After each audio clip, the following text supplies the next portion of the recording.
we're building a strong and supportive community, so say hello in the chat, ask questions, and feel free to use super chats if there's anything that you want to see highlighted. Thank you for being here and being a part of this journey. Let's keep it positive and respectful as we connect and grow together. I can't wait to get started.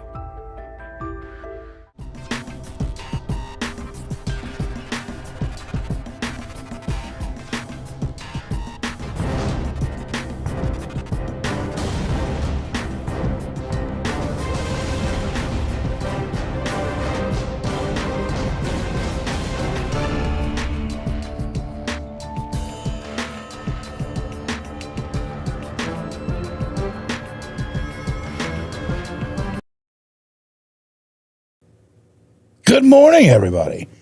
Happy flippin' Sunday. It is wonderful to be here. So wonderful to see each and every one of you already here.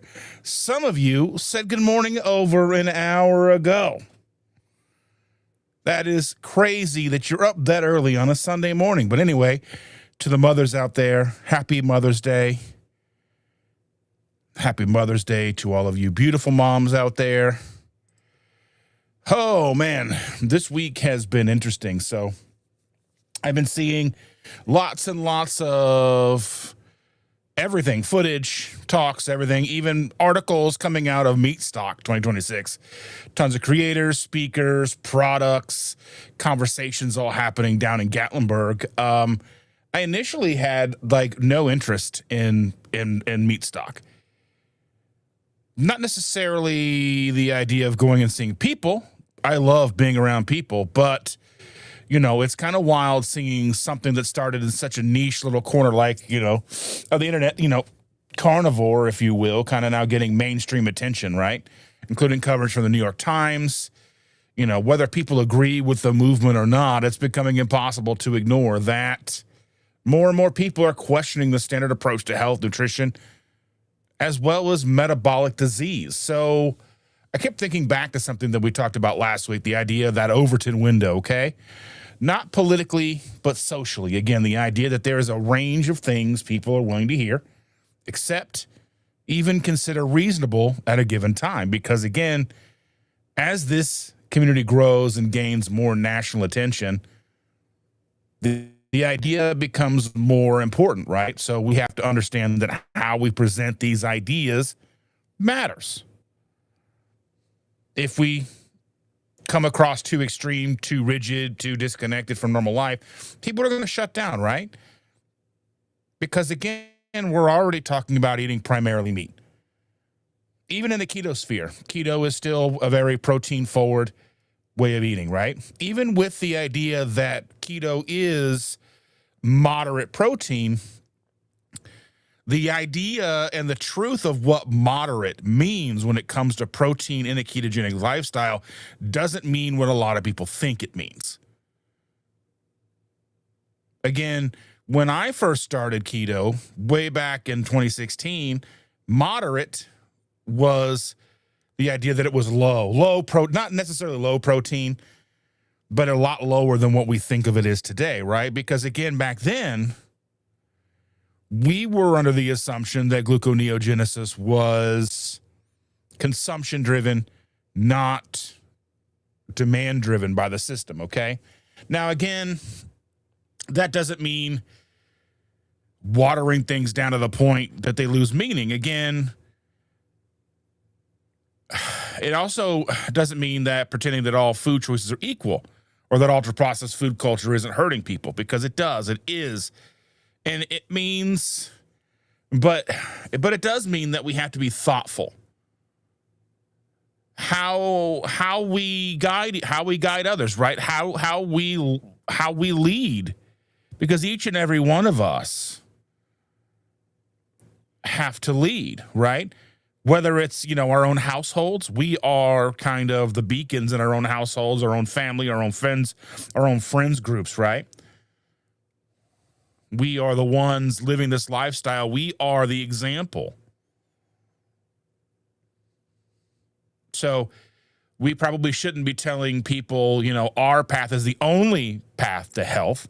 I had somebody in my comments about, just the other day about veganism, and they would never eat meat. Vegan's the only way. And my response to them was, I hope you find health. I hope you find what you're looking for. I hope you thrive. I hope you're not on medications. I hope that you live a wonderful, happy, healthy life living as a vegan.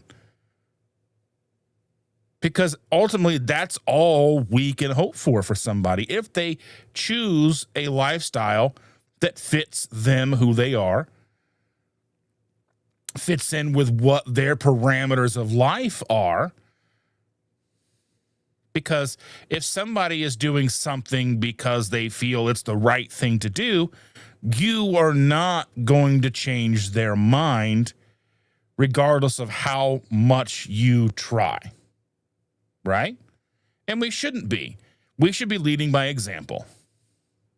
Right? We shouldn't be telling people that the only path to health is eating raw steak or drinking water. Like, I see people like, now we're just getting into eating meat, and no, you don't even need to salt your food, just meat, water, and it's like we shouldn't tell people to simply eat whatever you want either, right? And hope for the best. But there's the middle ground. The middle ground is a little bit more open. I think to me, the middle ground is the bulk majority, the spectrum that is the proper human diet.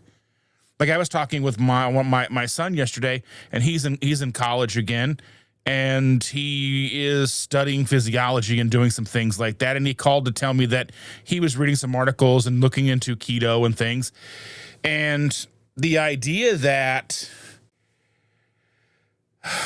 they were saying, well, in the articles and the studies that they were reading, like, well, you shouldn't be eating, keto if you don't need to. And I'm like, well, that doesn't make any sense. And why does that not make any sense, right?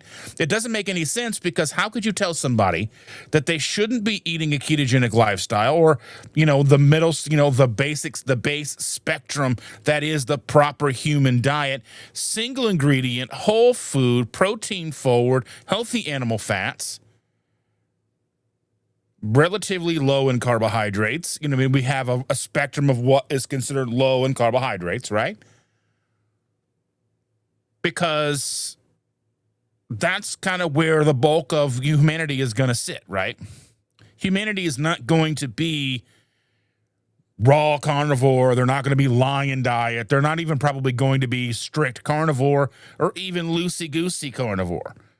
The bulk of humanity, the majority of humans, are probably going to gravitate somewhere towards the other end of the spectrum. And that's okay, because it's leaps and bounds, orders of magnitude better than where they are now. Now, it may not fit what we consider to be end-all, be-all. It may not be what we consider right for the individual that is us, right? So how I live and how you live may not fit, or may not even, well, I don't know why they're not doing straight carnivore. Carnivore is great. Carnivore is a tool. Carnivore is a piece of the spectrum, a piece of the proper human diet. Carnivore works for a good number of people. But I'm not going to sugarcoat it and say that carnivore is going to work for the majority of humanity. Would it work? Absolutely. They would probably be just fine. But we have to be realistic in that and understand that the majority of people aren't going to only want to eat meat and drink water. They're just not. At least not for many decades. We probably were that way, 1,000, 2,000, 3,000, 100,000 years ago. But now this is 2026. I don't think that's going to be the way that it works. And a way to help people, again, to move forward without overwhelming them and making this lifestyle feel impossible to approach, would be to understand that fact. Meet them where they are. How do we meet them where they are? By listening. By not talking as much. And now here comes the guy saying, from the guy sitting here talking, who you guys can't talk back to, audibly. You can text at me and type at me all you want. but I'm the one with the microphone. But anyway, I digress. We have to learn to listen. And, and if I'm being honest, I obviously wasn't planning to go to MeatStock. I couldn't afford to go to MeatStock this year. I didn't go to MeatStock last year. That was already outside of my budget. This year was too. I have, the way my bank account is set up, it doesn't have MeatStock money in it. Gatlinburg is beautiful. I haven't been since I was about 7 years old. I wish I still had my my Alf t-shirt, though. I had an airbrushed Alf t-shirt when I was there. Alien Life Form, the TV show, Alf, like wanted to eat the cats. But it's a dense tourist area near Dollywood and the Smoky Mountains, and it's expensive. I mean, even Joe and Rachel talking about just driving there from where they live in their RV, their fifth wheel, was over $700.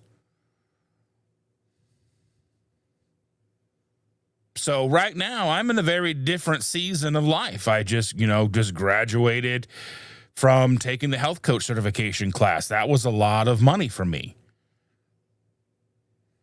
And I haven't even had my first client yet.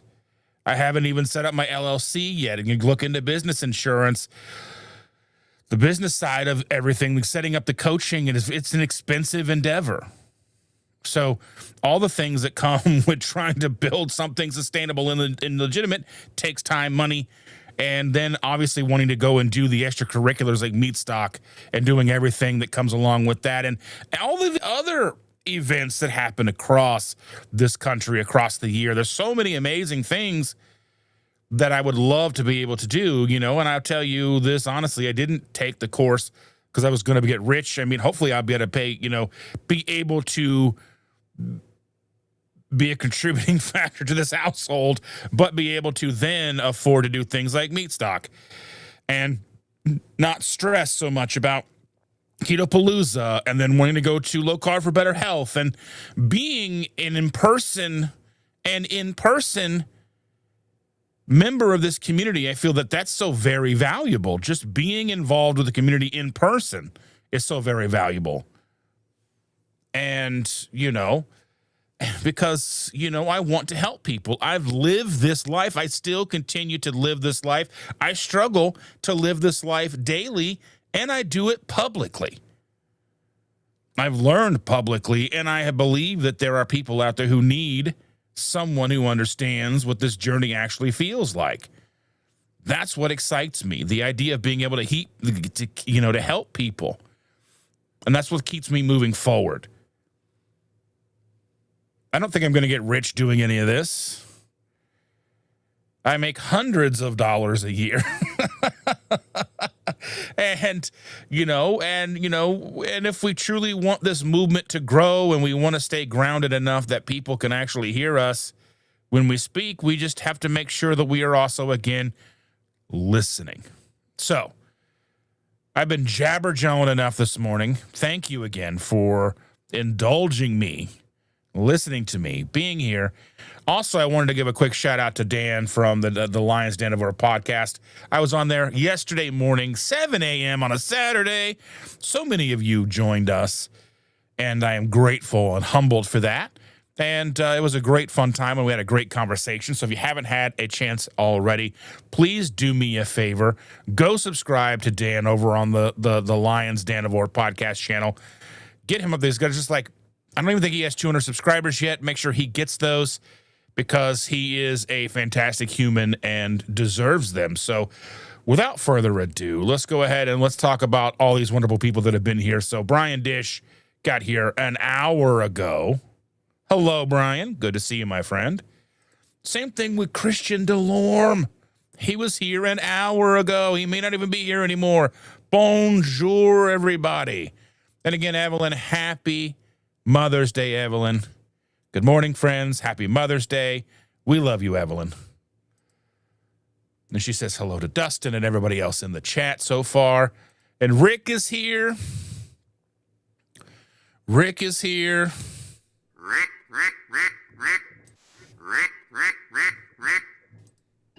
Let's get dangerous.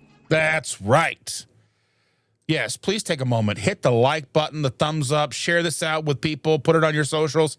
Let people know what's going on. Let them know that there's a weirdo troll-looking guy who talks every Sunday morning into the internet, into the void. There we go, my friend, Mr. Red Shirt. How are you doing, my friend? I'm glad to see you.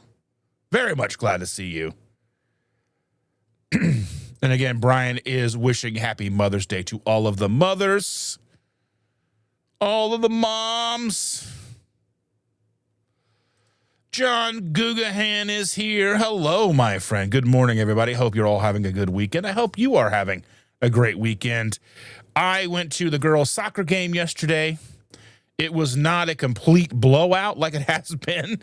Now, to be fair, again, she had 2 practices prior to her very first game, didn't know anything about soccer, no idea. She barely knew the rules. Don't touch the ball with your hands. And then they set them free. So a lot of the games have been 7-0, 5-0, 5-1. Yesterday, we even led. I think we were up like 3-1 yesterday. It was fantastic. I love that for them. Are they better? Not really. They were just playing a team that was sort of like in line with them. And I kind of feel now this is like 6- and 7-year-olds playing in the, in her team. And I feel like a lot of the people that come in have been playing since they were like 3 and 4 years old. So they have a couple of year head start, but that's okay. She's having fun, I think. She's got about 3 more games to go and then the season is over. And so I'm excited about that. I just love going. I've been to every one of her games because that's what a good paw does. That's what a good paw does. Mr. Bradley is here. He says, good morning, all. Happy Mother's Day to all the moms out there, including the one sitting here beside me. Good morning, Shell. So very glad to see both of you are here. And Smoothie is here. Good Sunday morning, Dustin, and everybody. Happy Mother's Day. Happy Mother's Day. We're going to be all about the mothers today. All the moms. Jiffy is here. Good morning, Jiffy. Good to see you. Good morning. Glad to see you. I don't know if we have seen you here before. If I have, my apologies. I try to remember. I do try to remember. And all the people saying hello to each other. And then Rick is here saying, let's get quacking. That's right. Oh. So last year, Rick says MeatStock, the overpriced carnivore retreat. Last year felt like it was like there was like these cabins that were like $2,000-$3,000 and you shared a room with people. And I'm like, I am very much a social person, but when I'm done, and I need my own space. I don't want to be rooming with people that I only kind of know or even know really well. Like, I mean, I wouldn't mind having a roommate that I have chosen to, share like a double queen room, but I don't want to spend thousands of dollars to roommate with like 4 other people that I don't really know. Like, I need like that decompression time. Like that was one of the first things, like my first real experience with a conference was Keto-Palooza. And I think I'm pretty sure it was Keto-Palooza. Yeah, I'm pretty sure it was Keto-Palooza. And I went and I remember being there early and having a great time. And then like I had my room just upstairs. So I could like sneak off and just take 30 minutes, an hour, and just recharge those social batteries. And I kind of feel like if I have a situation where if I go back to the room, there's probably going to be people there, then I don't have a chance to recharge. And I mean, it's so expensive. And I mean, I understand they were gorgeous looking cabins and everybody seemed to have a great time. That just sounded not into, it wasn't in my price range. 1. 2, it didn't seem like something that I was truly interested in. 2, because again, I need a little bit of a place to kind of go and be on my own, right?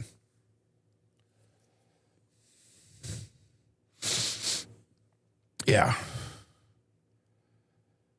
Retired Rick Carnivore is here. Good morning, Dustin and company. Welcome. Good to see you, Retired Rick. We're getting more Ricks. We're gaining Ricks. We're collecting Ricks. There's a lot of Ricks now. We got a retired Rick. We got a quack Rick. We got a Twin Brook Acres Rick. We're collecting Ricks. Anybody got any spare Ricks? And he says, Happy Mother's Day to all the mothers. 100%. There we go. Helen is here. Good morning, dear. How are you? Glad to see you. Thank you for being here. And we've got another mom, Helen. And then we got Booby Goats, a mom of 10. Woo! You must get all the great things for Mother's Day or not. I don't know. Mother's Day's crazy.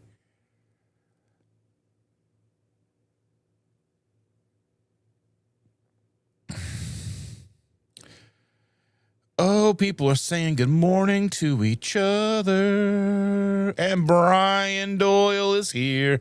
Good morning, gang. Good morning, Mr. Doyle. And then Brian Aries is here. Good morning, Brian. And there's Dan, the man, the myth, the Dustin. That's me. But that's Dan, the man, the myth. Not to be confused with this Dan. This Dan right here. This is Dan also. And then we've got Dan's.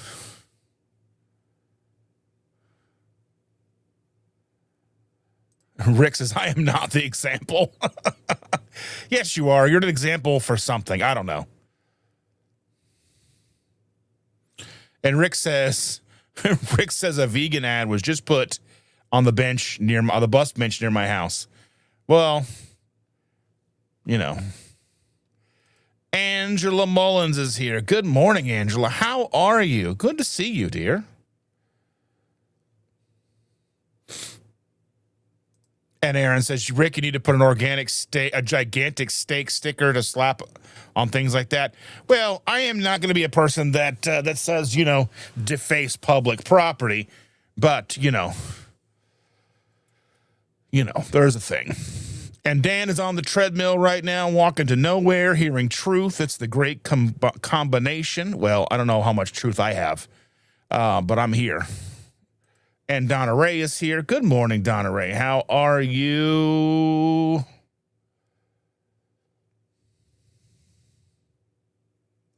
And Erin says she loved physiology. She had a great physiology professor. I'm just glad that my boy's back in school. I think he's one of those that really needs it. And he called me. He was talking about, this thing. He was talking about the ketogenic lifestyle. I was like, he started talking about this paper that he was reading, and I'm thinking, did they like it? Did they say, oh, no, it said it really works. But then, it shouldn't just be unless you have extreme weight loss needs. And I'm like, but that doesn't make sense. How are you going to tell people to not focus on single ingredient whole foods and then be like, no? I don't understand. Yeah.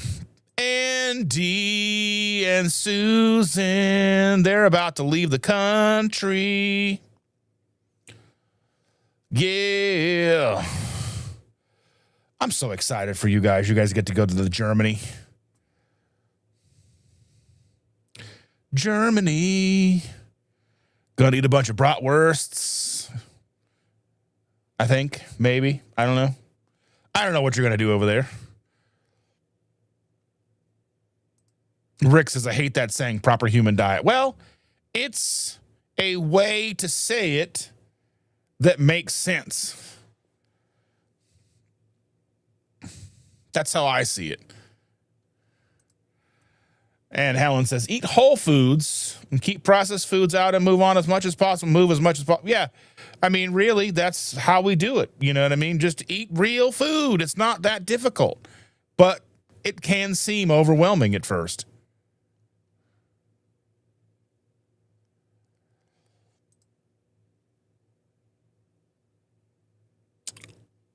Okay, so Dan says, Dustin, because of you, I'm a huge fan of artificial intelligence post-ARCA discussion yesterday. So what he's talking about is the utilization of things like ChatGPT to help, for me, to, especially when setting up these lives and setting up all the things that we do here on YouTube, because as like a single creator like myself, I do everything, the titles, the descriptions, the ideas, scripts, how to put my thoughts into a coherent pattern for people to understand, trying to get what's going on in here, which is a mess, out to you in a way that is digestible, enjoyable.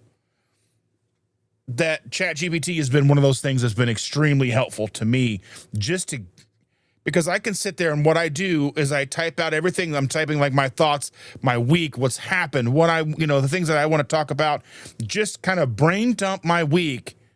And then I'm like, help me organize this. I need the things for YouTube. So then it will put together like a description, titles, tags, and all the things that you need to help me be organized, because it's a mess up here. And yeah, so I mean, I know that there's a lot of anti-AI and things out there, and I understand.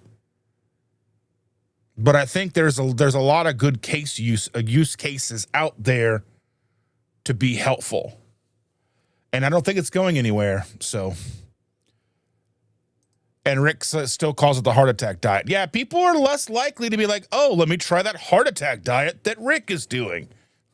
Proper human diet kind of rolls off the tongue and kind of a little more inviting, I think. I understand where you're coming from, Rick. But again, what's the goal here? The goal is to bring in people and not scare them away. What do you mean I'm going to have a heart attack?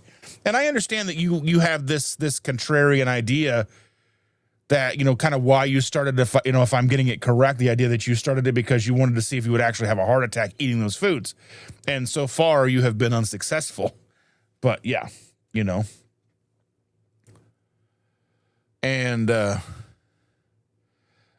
I think Helen is, is correct here. The only reason vegan and carnivore help people feel better is they've removed all the other crap.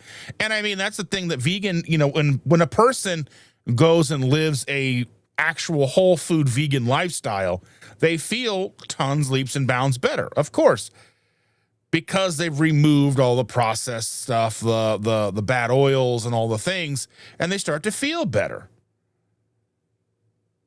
I think then I think some will start to see the nutrient deficiencies and things like that. But I don't think that is a down thing on them, or, the idea about, veganism as a whole. I would say, I mean, yeah, there's a lot of supplementation that needs to happen.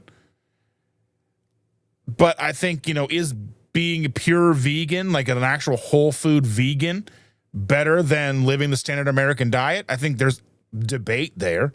I would say that it is. Just like I think that regardless of how helpful a strict carnivore diet could be for a lot of people, just the idea that it's not going to be something that most people are going to want to do, again, is one of those things. Like, yeah. Joe's going to have some ceviche today. Ceviche. Dan says the heart strengthening diet. And again, Rick talks about duck food. Okay, so duck food, and people love duck food. Why do people love duck food? Why do people love hyper palatable, over processed food? Because it's designed to be delicious. And again, most of us were raised with the notion that it was healthier for us. And again, I've talked about this multiple times, but I remember, being in middle school and my grandma had moved in with us. And I was excited as she moved in with us. Because, you love your grandma, And she moved in with us, and one night she was making rice-a-roni, the San Francisco treat. And and she goes, I was like, oh, I'm extra hungry, Grandma. She's like, you can have as much of this as you want because it's low fat.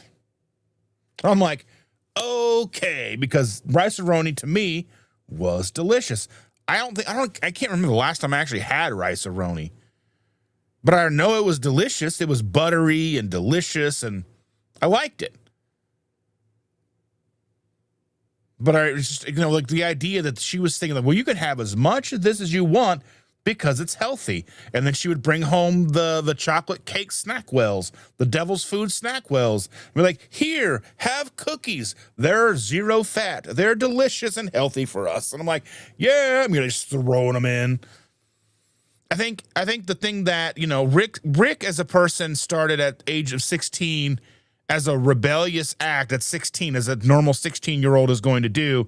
And he was like, okay, I'm going to eat this food because they say it's going to give me a heart attack, but that's turned into his entire lifespan thus far. That's what he's eaten. So he didn't necessarily have the same experience, the same life experience as the rest of us.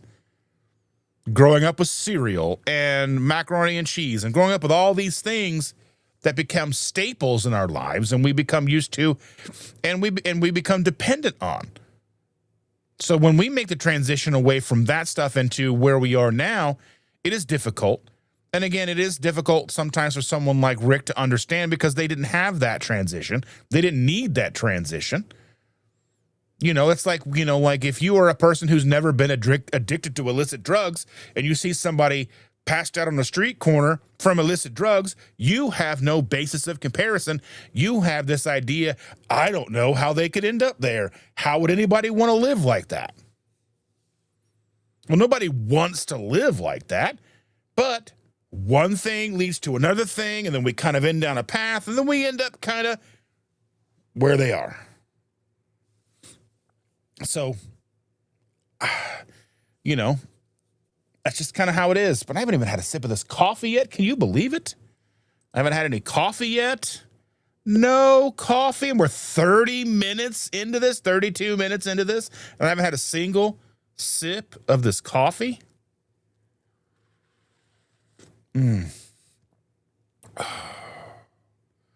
Perfection is coffee.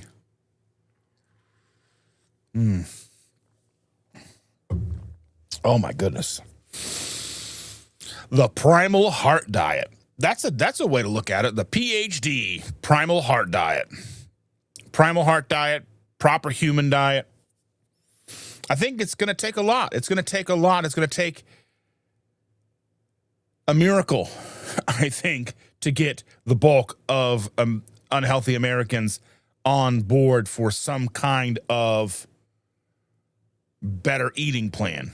It's going to take a miracle. It's going to take all of us. It's going to take every single one of us with compassion and everything we've got. And Miss Booby Goat says, not necessarily. I have a really bad reaction to vegetables, so I choose to eat meat and I feel better. Right. But again, as what I'm saying is not every diet's going to work for every person. So if you are a person who has a bad reaction to vegetables, but I also often wonder, are this vegetables that you're growing yourself? Are these vegetables bought at the store? Could it be a glyphosate issue? There's a lot of things. There's a lot of moving parts with the food that we consume. Because I don't think inherently that vegetables are trying to kill us like I think that some people will put out there. I think that, yes, plants do have some defense mechanisms in place, but I think if you cook them, those are mitigated.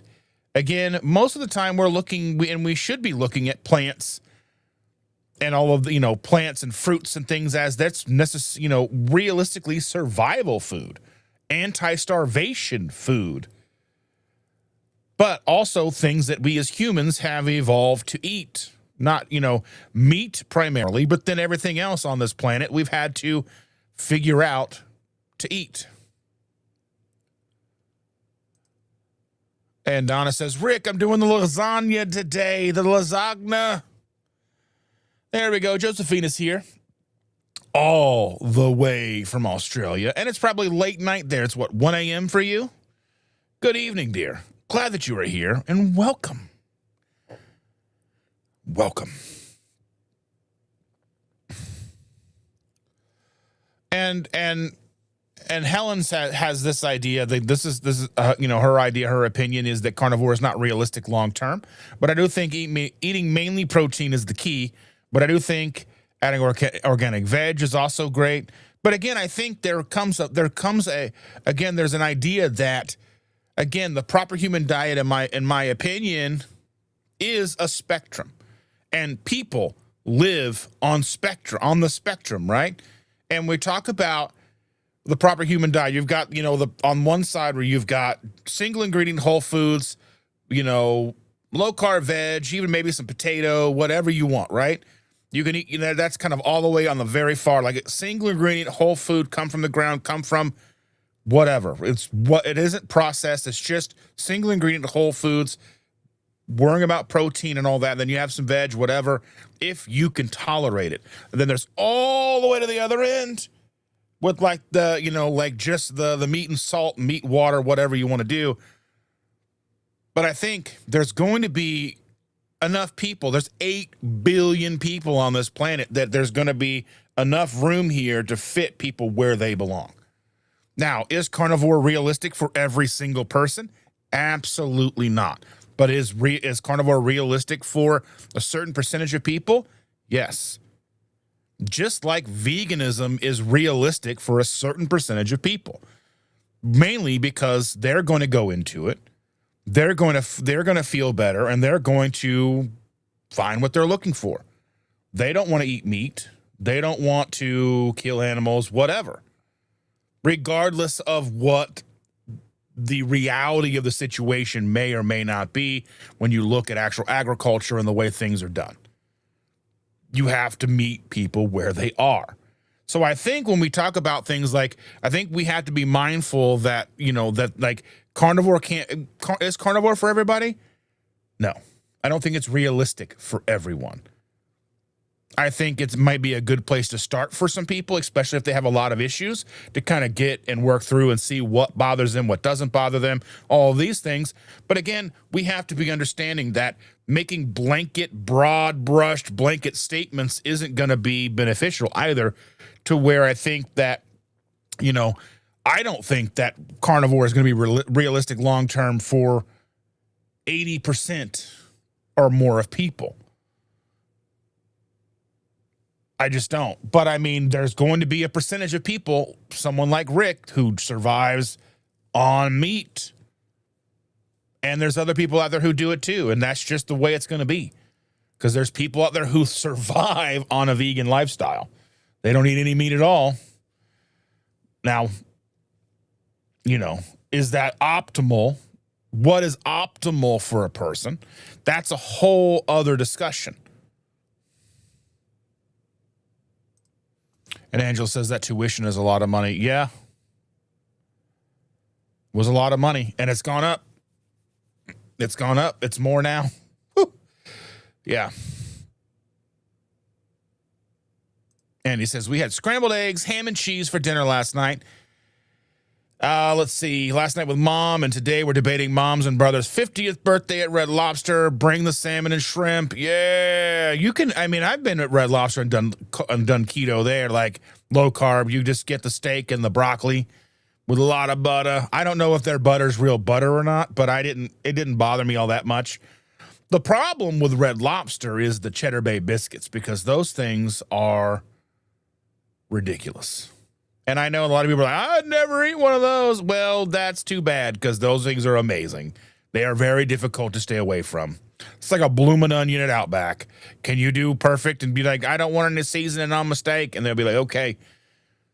But they're going to be like, oh, you're going to, the blooming onion and that weird brown bread that's really good. I don't know. I know. People get like, no, I never eat that stuff. That's fine for you, I'm a human being, and I have needs and desires and downfalls. I am not perfect.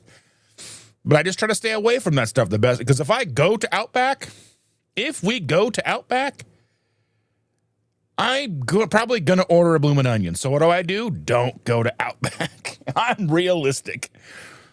If we go to Red Lobster, I'm gonna try not to go to Red Lobster, because can I be good at Red Lobster? Absolutely. Will I be good at Red Lobster? Probably not. I will do the best I can, but those Cheddar Bay biscuits, I have to understand to just not go to Red Lobster. Whew. Yeah, I mean, and for someone like Aaron, she says she's been doing carnivore diet for 3 years, and it's very realistic. And yes, again, like I said, it is, we have to see where people are. Is it realistic for 100% of people? Absolutely not. And Dan says that loved Alf, though the last episode still have PTSD from that very Sopranos series ending. Open-ended, yeah. Really, what really happened? Yeah, I don't really remember how that went down. Maybe I need to go back and start watching that stuff again. Yeah.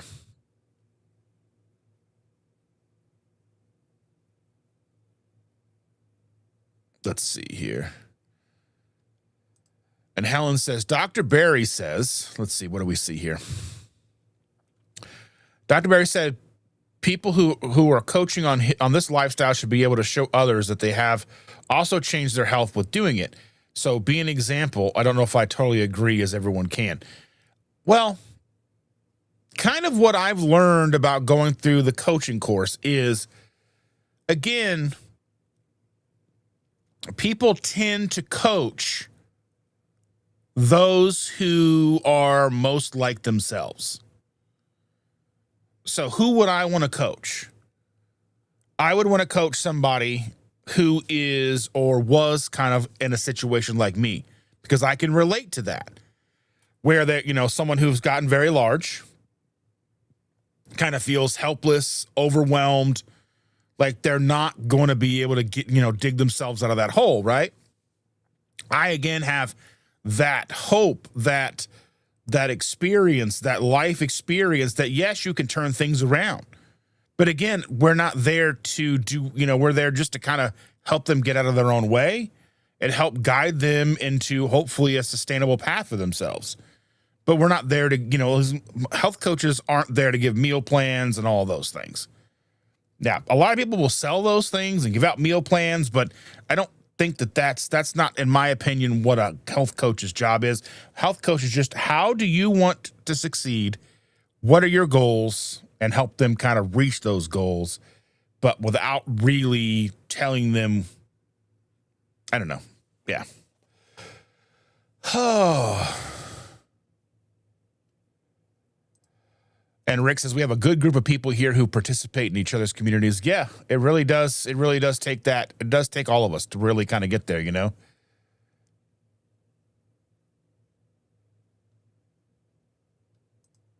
Andy says, from 55 degrees to 86 degrees, and due to the 60s when we get to Germany next week. Broke my suitcase wheel, so I need to replace it before we fly out on Tuesday. Oh, my goodness. Well, understand that you get to go to Germany and you're excited. Woo! And you get new luggage. Win, win, win, win, win. And Joe and Rachel are here. Good morning. It was probably just Joe, but I knew Rachel's not too far away. Good morning, family. Happy Mother's Day. Happy Mother's Day. Make sure that Rachel knows that we say Happy Mother's Day to her. Let's see. Yeah, let's get Dan's Lions Carnivore podcast, his subscribers numbers up. Let's get him over 200 if we can do that.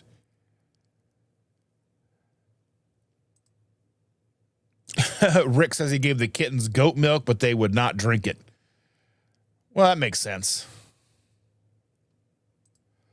Christian says, I'm still here, Dustin Mellon. I love listening to you. Well, that's amazing. Thank you so very much. That's an amazing compliment. I really do appreciate that. And Helen says, I've had bacon and sausage, an egg, and a cup of tea this morning at 11 a.m., and we'll have chicken, 20 grams of rice, and organic broccoli later. Going to do 15,000 steps today. Oh, my goodness. Well, good luck. Good luck. That's a lot.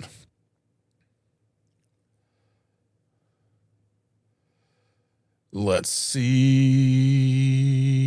Everyone is saying Happy Mother's Day to all the USA moms. So it's not. When is Mother's Day in the UK? Is it different? I mean, I figured. I know it's easy to kind of get lulled, like when you live in a country, especially one as large as the United States. And I know that there are some transfer, like I know that other places kind of will piggyback on our holidays, kind of. But, you know, obviously we have our own. But I guess I thought Mother's Day was a worldwide thing, but I guess it makes sense that other countries would have a different day.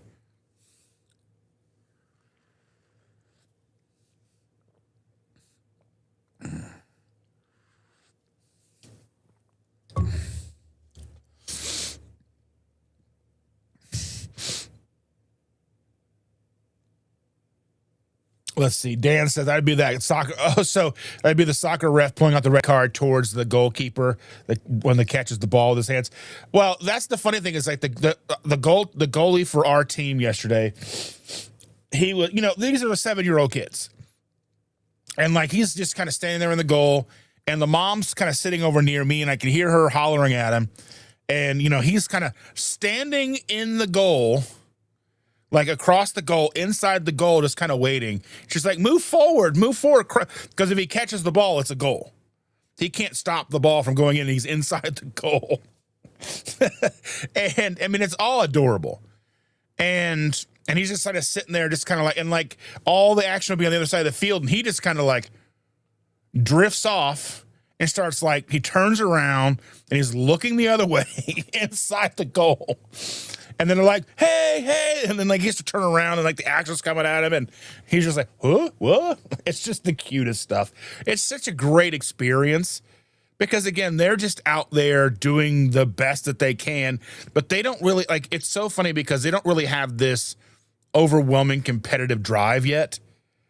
They're just out there trying to figure things out. Like none of them can really dribble the ball. None of them really can move the ball downfield. None of them have all these, like some kids can, but a lot of them, like, they'll go to kick the ball and just miss. They'll just go and kick it, and they're just, like, miss, and it's hilarious. It's cute. And, you know, they're having a hopefully a fun time. Hopefully not too traumatic, especially with it, you know, when we've lost, like, 5-0, 6-1, 7-1. And, you know, they don't seem to take it too bad. But the goalie yesterday, he missed a bunch of goals, and he was like, I just want this to be over. I could hear him, and I'm like, oh, man. You just want to go out and be like, it's going to be okay. Oh, man.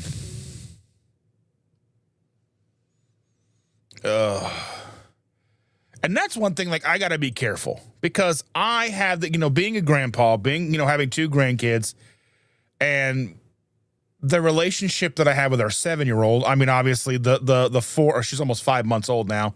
She's 5 months old. Yeah. She'll be 5 months and then 6 months in December and in June.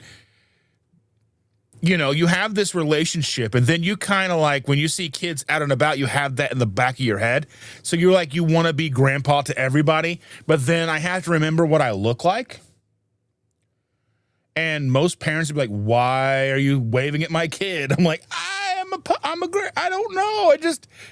I don't know. You know what I mean? It's like, you know, like you see kids, you want to wave at them. You don't want people to, I don't know. Like, I just don't want people to be scared of everybody. I don't know. And I have to be careful because again, we have to remember the world that we live in and not everybody has good intentions, but then I forget about, I mean, that doesn't even cross my mind most of the time. Because because I'm just so used to, I'm with my granddaughter every single day. I talk with her in person, probably more than I talk with anybody else. Most of my conversations in person, in real life, are with a 7-year-old. So, you know, whether taking her to school, picking her up from school, getting the hot goss when I pick her up from school, you know, who's doing what and what happened and who said what bad word and who got in trouble and, you know, all these things, you know, and all the things that first graders want to talk about. And then I'm out in public and then I have to remember, you know, I have to remember what I look like to other parents. And, you know, and I mean, a lot of people are like, oh, it'll be, but you have to remember that the world is a weird place. But yeah.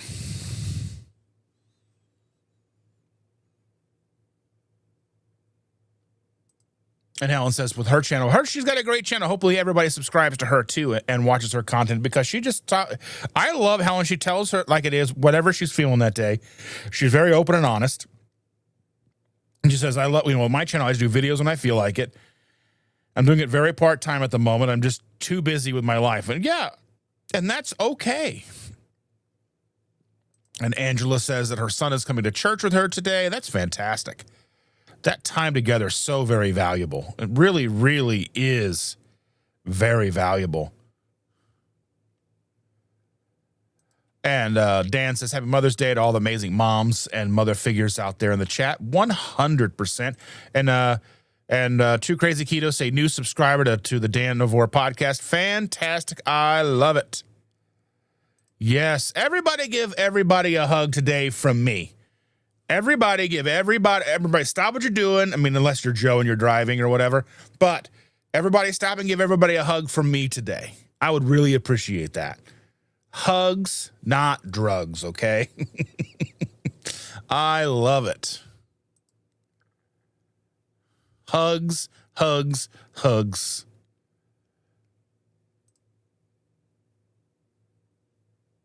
Yeah, so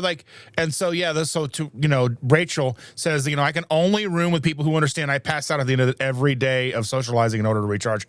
Even for me, just being able to like just go in, sit on the couch, like if you have a hotel room with like a place to sit, just sit there in the quiet and just kind of like, because being around all those people, whether you are someone whether you're a recognizable person or a person that people want to talk to or not, it's a lot going on. There's a lot of talking, there's noise, there's all these things. It can be overwhelming. And if you're like, I'm a social butterfly and I want to talk to everyone until I'm done, and then I'm like, I'm going to go for, you'll see me sometimes, I just like sitting off by myself. That's fine. I mean, and always, never say, never discourage anybody from coming up to me or anything like that. But, sometimes I'll just go sit by myself. I'm just like, just need a minute. It's a lot. I mean, even like with KPL, like 350 people all in one spot. And then like something like MeatStock, 1,500 people. That's a lot of people. It's a lot. We just got to have to recharge. And Cindy is here. Happy Mother's Day, Cindy. And so Cindy, I was talking with Dan yesterday, and we have another birthday twin. Dan is a birthday twin. Now we're birthday triplets because we all have the birthday on June 25th. And I was telling him about your son and how I have the same birthday as one of your sons. And I don't know, where are you, Cindy? You're driving. How far have you made it so far? I want to know. I want to know what love is. Sean says, 35 years ago today, I hoodwinked Shell into marrying me. I can't believe she stuck with me. I'm the luckiest person in the world. Happy anniversary to us. Happy anniversary to you all. Love. Happy anniversary. There we go. Falling hearts for a happy anniversary. Maybe some fireworks to go along with it. That's what we'll do. A little fireworks to celebrate. Celebrate! Yes. Everybody's saying happy birthday. Or happy birthday, happy anniversary. See, my brain is a mess. I've told you. Dan says, way too expensive. God bless the ones that can afford it. I'm just like, I don't know how people afford all the things that they afford, because I'm over here struggling. I'm like, I don't know. We went to, they just built a new Meijer right up the street from our house. And I went yesterday and it was packed because it just had the grand opening. But and I'm going to go back today. It's going to be packed again today, but I'm going to go today. They had New York strip steaks for $8.99 a pound, and they were packed full of it because I go over there and there was like, how like when you go to the butcher counter and there's like the one little row and it'll be like steaks, $8.99, and it was empty. And I was like, are you guys all out of the steaks? And the guy looked at me like, bless your heart. And I looked around, there was like a whole overflow, and it was just so much. I was like, and I bought 6 steaks, and it was like $45. And so, I mean, it was like 5 pounds of New York strip for $45. And I was like, because we haven't been having steaks. We've been eating a lot of chicken thighs, $1.77 a pound, because poor and, you know, broke and everything's expensive. And yeah, like getting, like, and steaks have been, New York strips have been like $15 a pound. So like getting them at $9 a pound is, I'm going to go buy some more today and we're going to have steaks for Mother's Day. But yeah, I was just so excited about it. But a new little Meijer is nice. It's not a full size, like, because the first Meijer, because a Meijer opened by my apartment when I was a kid, close enough that I'd ride my bike. They had like a rental store inside. You could rent videos, VHS tapes, and video games. I could rent stuff from my Sega Genesis, and I would ride up there and I would rent games and rent movies and such. And I did that all the time. I love going in there and renting and doing all that stuff. And yeah, now, I mean, that was a huge, was like the first experience having like a full retail with the full like grocery and everything in between. And now this one's a much more condensed. It's probably maybe, I don't know, I wouldn't say half the size, but it feels pretty small. But it's nice to have really, really close. Because, I mean, we typically have to drive all the way to Walmart. I mean, Walmart's like 10 minutes away, 15 minutes away. But this is probably 5 to 10 minutes away, just right up the road. Yeah. Andy says, I passed out last night early. Susan knew she'd be up early, so she watched TV. And I'm here in the chat now, and she's sawing logs. Sawing logs. I love it. I'm probably going to nap after this. Oh, let's see. Helen says there's no events in the UK like MeatStock or Keto. I know there are meetups, and I think because when we watched the cholesterol code, I went and saw the cholesterol code. They had a meetup in the UK and in London, I think. I think there was. And I mean, realistically, there could be little meetups. Like you can do meetups in your town, maybe. But I don't know. So answer this, Helen. How far is the average person in the UK willing to travel? Like, would you be willing to travel 3.5 hours to do like a 2-hour meetup? Because that happens for us. We have to kind of do that. Like, I'll drive 3 hours to Columbus, Ohio. I'm driving up in a couple of weeks, 3+ hours to hang out with Miriam and Chris up in Elkhart, Indiana with Amy and all and people. And I'll drive, 2 hours to Louisville. I'll drive 2 hours to Cincinnati. I'll drive wherever I need to go. I've driven 6 hours to go see the Cholesterol Code movie. I went down to Dixon, Tennessee to see the movie. I don't know, like, what's like, because I understand that there's a difference in culture there where we are used to driving long distances because 45 minutes is just across town. So like to go do something, I may have to drive 45 minutes across town to do something. And that's just to get across town. Because I mean, we have huge urban sprawl. I live on the far west end of Indian, like really, I just live just outside of Indianapolis. And then if I want to go somewhere on the other side of Indianapolis, like when we would go to do things, I would pick up friends or somebody like on the other side of Indy, and it would take like almost half the time just getting to them. And then like after we picked them up, it was like an hour to go where we needed to go. And yeah.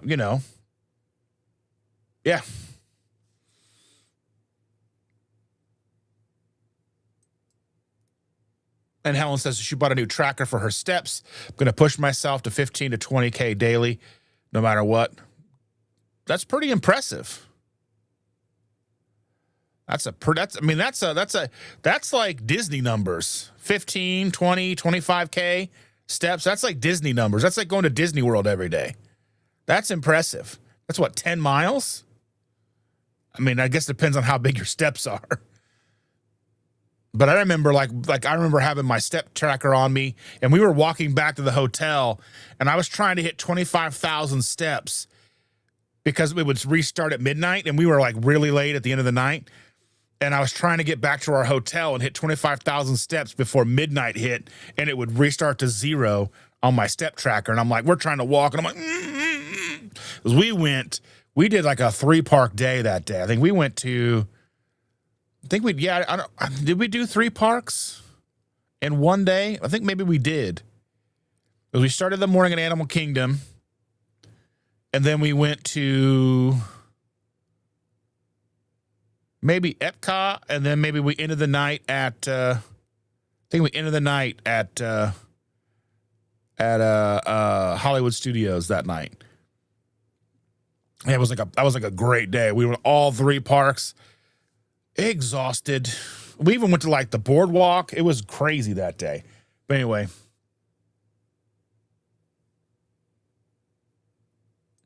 And Sean says, safe travels, Cindy. Yes, 100%.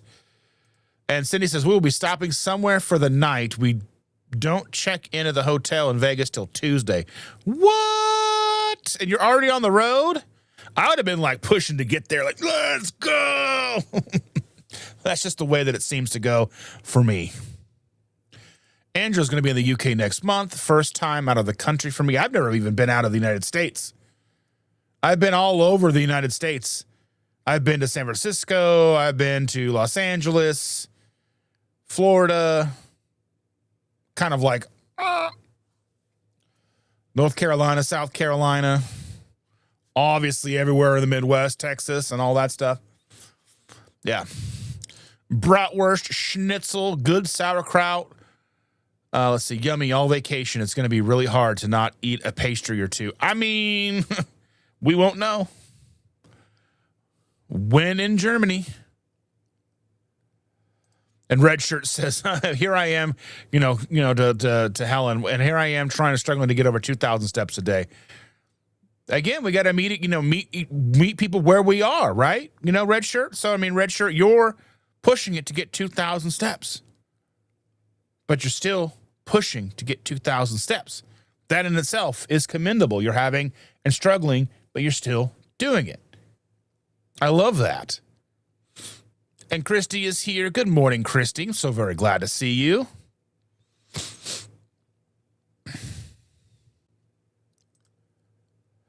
And Andy says, seeing the sights of my childhood will be the best in Mineral.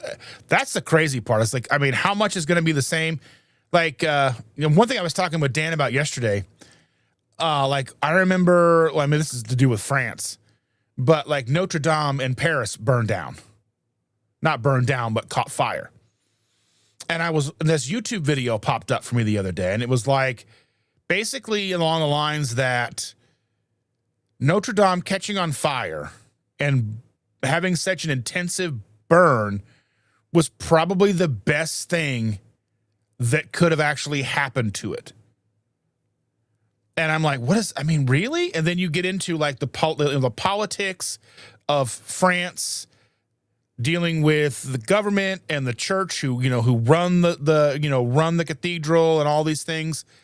Neither one of them really had the money or wanted to front the money to do the upkeep. Like it had gotten to the point where they had netting inside to catch falling debris, falling plaster, so it wouldn't hit tourists in the head. But they weren't fixing it. They weren't doing like all of the stained glass was filthy and it was just kind of crumbling and kind of falling apart. So in 2019, I remember the day I was sitting, I had just got a new job. I'd been there like a month. And I'm sitting there doing my job and I'm like, work. And they're like, Notre Dame's on fire. And I'm like, in Indiana? I was like, Notre Dame? The Fighting Irish? And I was like, oh, no, it's the actual cathedral. I'm like, oh, my goodness, crazy. And then I'm like, man, that's terrible. I was heartbroken. Shanda was heartbroken. She's been there. I have not. Again, not been out of the country. And so I'm watching this video, and they're like, because it caught fire, all these big corporations like Apple, Tim Cook donated millions of dollars and all this, like all these people just donated all this money. They had almost $1 billion raised. It was like $800 million. Now, obviously, some of the companies had kind of rolled back their donations a little bit here and there, but they had gained, and then so they were able to like fully rebuild and restore this place and have cash reserves to keep it refurbishing for years to come. They still had like I don't know, 120, 150 million dollars left over for refurbishments to keep the upkeep. And I was thinking, you know, like we kind of take for granted, like you think that they're taking care of those things. That's an 800-year-old building. And I guess like most Parisians didn't care about it, and they kind of went a little brief history. Like it wasn't till like the, you know, the Hunchback of Notre Dame was written that people actually kind of was like, oh, well, maybe it's a thing. And then, you know, obviously gets landmark status and all that stuff and historical. And it's kind of weird how that kind of stuff happens. And there was another thing about the Chrysler building is kind of going through a similar thing right now where there's so much wrong with the Chrysler building. Nobody wants to own it. Nobody wants to put the money to fix it up. But yet it's a major icon for New York City. It's crazy to think that we don't care enough about the things we care about. Like, we love them. They're iconic, but nobody wants to foot the bill. There's a lesson in there about this community somewhere. I haven't quite figured it out yet. You know, maybe, you know, we love ourselves. We're our favorite people, right? In most cases. I mean, some of their self-loathing, but we are there for ourselves. But yet we don't want to put the upkeep and the effort into ourselves. You know what I mean? We're our own historic landmark, but we don't want to put the work into keeping ourselves up and presentable for everybody, I guess. Maybe that's a reach, I guess, but you know. And Lewis is here. Good morning, Lewis. How are you doing, buddy? He's like, hey, happy Mom's Day. Yeah.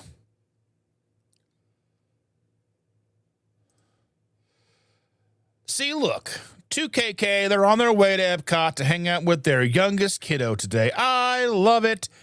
I would say get some school bread because that stuff is phenomenal. It's like $5. But I know y'all won't do it, and that's okay. But Shannon and I talk about school bread. I'm glad that Epcot's that far away. I'm glad that is so far away because I'd be like, are you eating school bread again? No. Yes. And Evelyn says, red shirt, same. Everyone is on their own journey. Just do a little bit more than you did before. Don't hurt yourself. Jump into someone else's plan, their life. Do what you can do for your body 100%.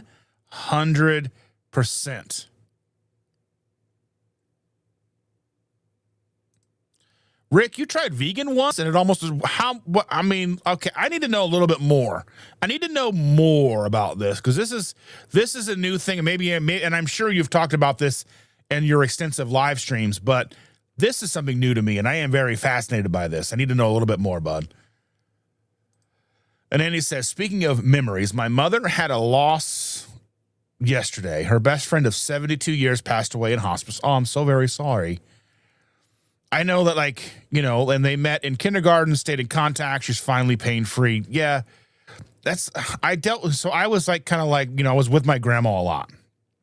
I lived and helped take care of her until she got to the point where she moved in with my aunt. And so I would still pick her up and take her to, you know, visit friends. And then one by one, I had to take her to, you know, all her friends' funerals. And I think one of her friends kind of passed away during, you know, the times where there wasn't really a funeral, so she didn't get to go to that. But, you know, like, she was kind of the last. My grandma was kind of like the stronghold. So, you know, it's like, it's a difficult thing to watch. But also at the same time, it's something to be admired, right? Because a friendship for 72 years... that's crazy. Like, and like a lot of people these days can't even really maintain friendships for a few months. I mean, I have friends, acquaintances, I guess, you know, I mean, we've known each other for a very, very long time, you know, from first grade kindergarten. I was very lucky in that, like, it's especially like when I was in school, a lot of the kids kind of went grade to grade to grade to grade and then on, like, and you know, I was around them a lot. I mean, obviously now we're older, we don't really in contact. I mean, with Facebook, you're kind of like Facebook friends, but it's just more of a kind of like a, I don't even know, like just a formality, I guess you would look at that as. But mean, that's amazing, you know, and I'm glad that that they're no longer in pain. I mean, you know, that's just one of those. It's the hardship, like, but I mean, again, you have to think about like they had a long time, and they really hopefully got to enjoy each other's company for a very long time, you know.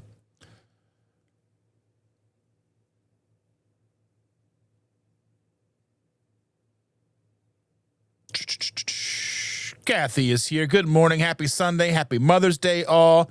Welcome, Kathy. Thank you for being here, because it's Kathy B here. Because Kathy B here. Yeah, rice-a-roni, the San Francisco treat. Everybody remember, the commercials are kind of like, and I was saying something in Dave Max Live the other day, like there was like, you know, you were talking about breakfast cereals. You look at like the commercials, and they're going to show you like this bowl full of cereal, and it's probably 2, 3, 4 actual servings of their cereal. And then there's like toast and milk and orange juice and whatever else. Like a huge big spread. And I'm thinking, I never had that spread. Nobody ever made, you know, it was never a thing for us in our house. It was like, you get a bowl of cereal, eat it, now go get on the bus, you know? And I'm like, it's part of a complete breakfast. I'm like, what's a complete breakfast? And it's like no meat at all. You have no meat, no protein at all in breakfast. At least I don't think. Maybe I need to go back and look at some of those photos, like the photos and the commercials. Was there any meat in those breakfast commercials? Was that a subliminal type thing? Because they were like, part of your complete breakfast.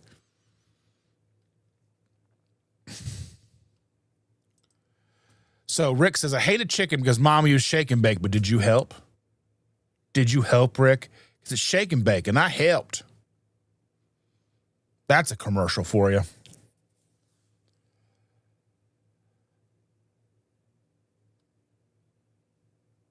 Yeah, oh, the low fat, used to eat as much as you want in the 90s. Yes, 100%. The San Francisco treat.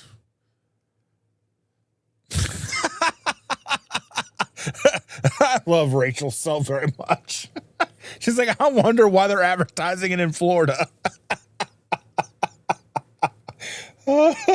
Oh my goodness gracious. Oh man. That's amazing. I guess I never thought about it like that. I guess Rachel's ahead of her time. She's like, she's a real deep thinker. I was like, I never would have thought of that. I'm like, why are they advertising in Indiana?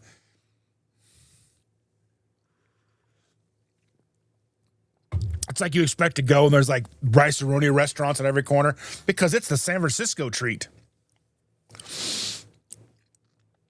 Oh my goodness. Low Carb Spin is here. Hello, Karen. Good to see you, my dear. And Isabella is here. Good morning, Isabel. How are you? Good morning, everyone. Welcome. Glad to see you.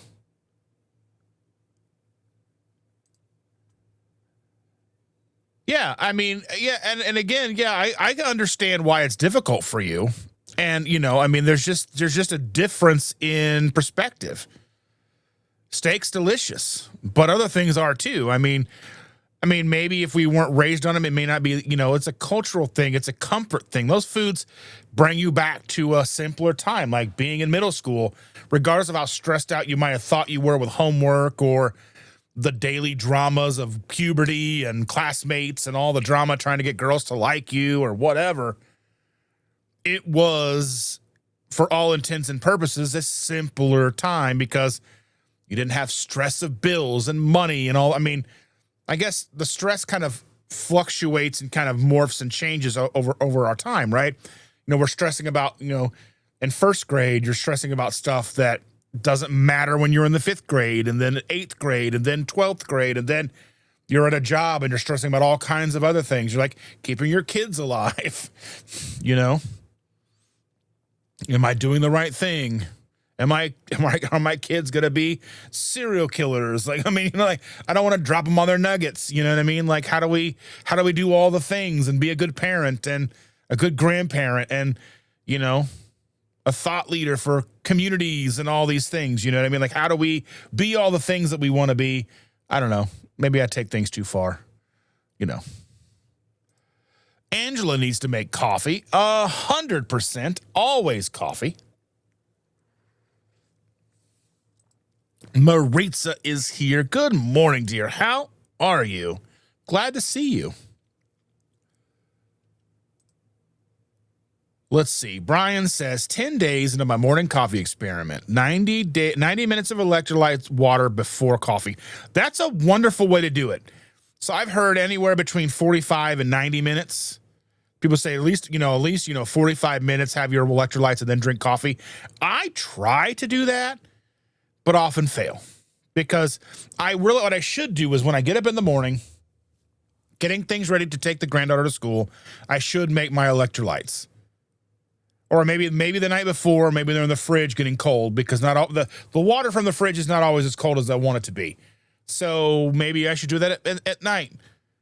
Like at one point in time, I had like 15 blender bottles, and now I have 2. I don't know where they've gone. I don't know if somebody's eating them. I don't know what's happening. They're probably in somebody's car. And every once in a while, like my daughter will bring cups from her car. And I'm like, where all these go? Like, we love these steel cups, right? We love these. Like, this one just happens to be a Buc-ee's cup, but we love these 30-ounce, 32-ounce steel cups. So we have bought tons of them from Walmart. They were $10 or whatever. Now we go and we'll buy them from Goodwill a lot because they're $2. So we've got a whole cabinet full of these cups. We drink out of these. We don't have other cups. We just drink out of these cups. So yeah, but you can't put these in the fridge. So I got to have blender bottles for that, because you put these in the fridge, this is going to get cold, but the inside's going to be like, meh, whatever. It's insulated.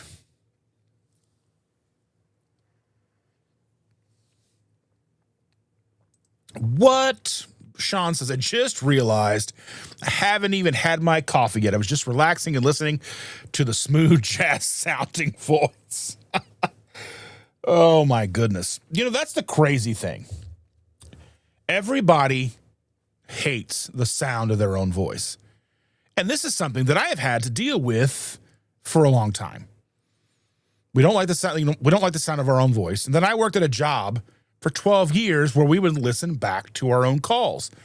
Whether I was doing like the new losses, taking in the new claims people would call in, or I would listen to escalation calls or whatever would happen. But I was very lucky that I didn't have to do that very often. I maybe in 12 years, maybe listened to like 5 calls. I just found a way to get around it. I was like, I'll get good enough at this job that they don't have to listen to my calls anymore. They would listen to them, but they wouldn't play them for me. They would obviously send them to us. So if we had some kind of like discrepancy, like, how did you get that? And you'd go and you'd listen to it like, But now what do? I sit here and I talk to you guys. I can hear myself talking. Not as bad. But then I create content. So I'm sitting here for hours on end editing my own voice. I'm doing shorts and stuff, and I'm doing like I'll batch record. So I'll get all my scripts together and I'll just record them one after another for like a couple of hours, and then I'll go in and then I'll start editing them one at a time. And I'm like, my voice all day long. Oh man. And everyone loves the sound of my voice. At least that's what they tell me. And I don't understand it. I don't get it.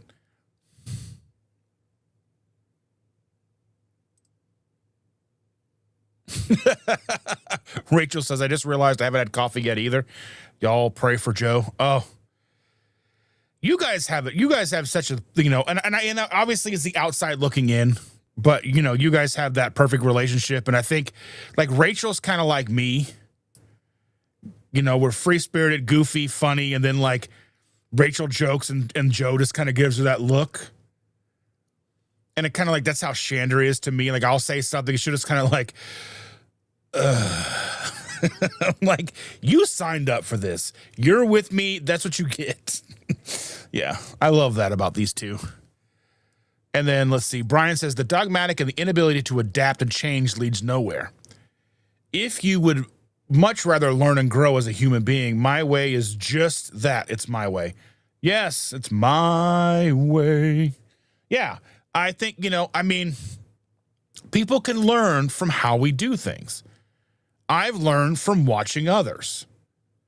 But in doing so, you learn what they do. You may see things that they do that won't work for yourself. I tend to overthink things quite often. So I'm putting a lot of weird things. So people will often ask me, especially the kids, when I try to show them, they're like, well, why do you do it that way? And I'm like, well, because it makes more sense this way to me. Why would I do it this way if I can just do it this way and eliminate this step?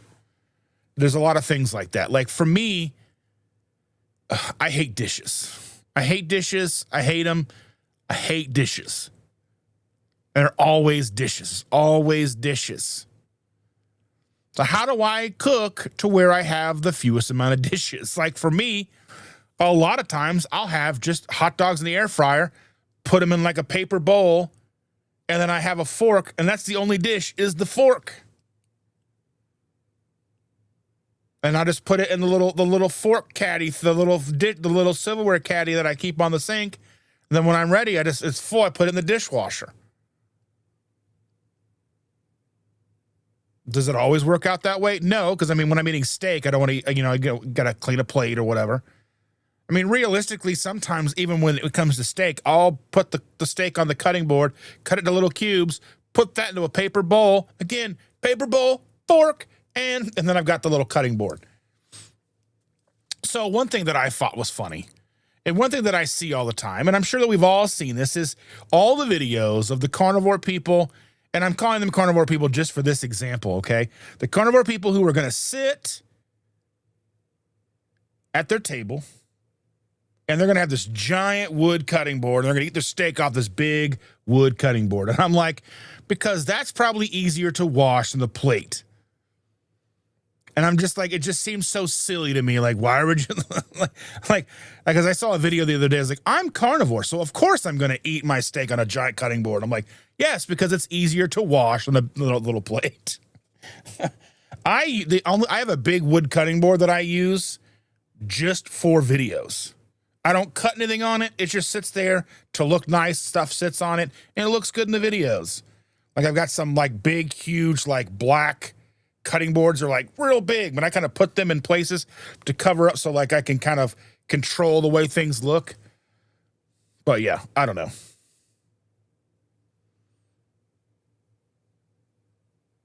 Maritza says, don't forget to like and subscribe. Yes.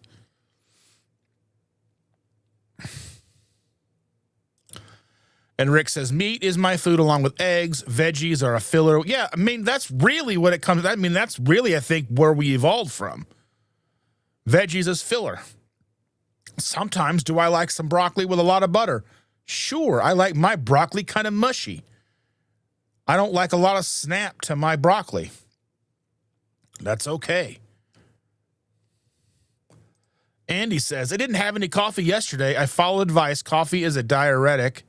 Or dietetic. Plane bathrooms are not fun. You know, I have been on planes for decades, and I have never once used an airplane bathroom. Now, that's not to say I've never flown transcontinental. I've only flown, like, most of my flights are 3 to 4 hours max. Not to say when I get to the airport, I'm like, ooh, and I'm dancing, I'm doing the pee dance, you know what I mean? But I have, luckily enough, never had to use an airplane bathroom on the many, many planes that I have been on in my life. Helen says, I eat 4 days carnivore, 3 days keto, where I had organic veg and a small amount of rice. So I'm doing a mixture of what I find. Yeah, 100%. Dial it in. Dial it into you. Then you can add or remove whatever isn't working or whatever works best. Do that. That's exactly what we're talking about. Evelyn says, is there a coffee deficit this morning? Moving slow. I haven't had coffee either. What?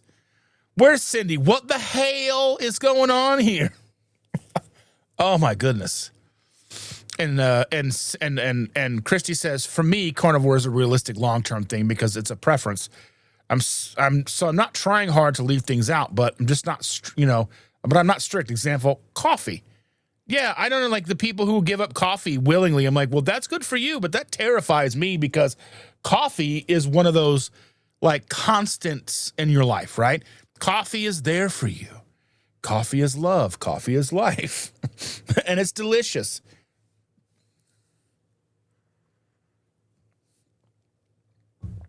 Oh, it's so good.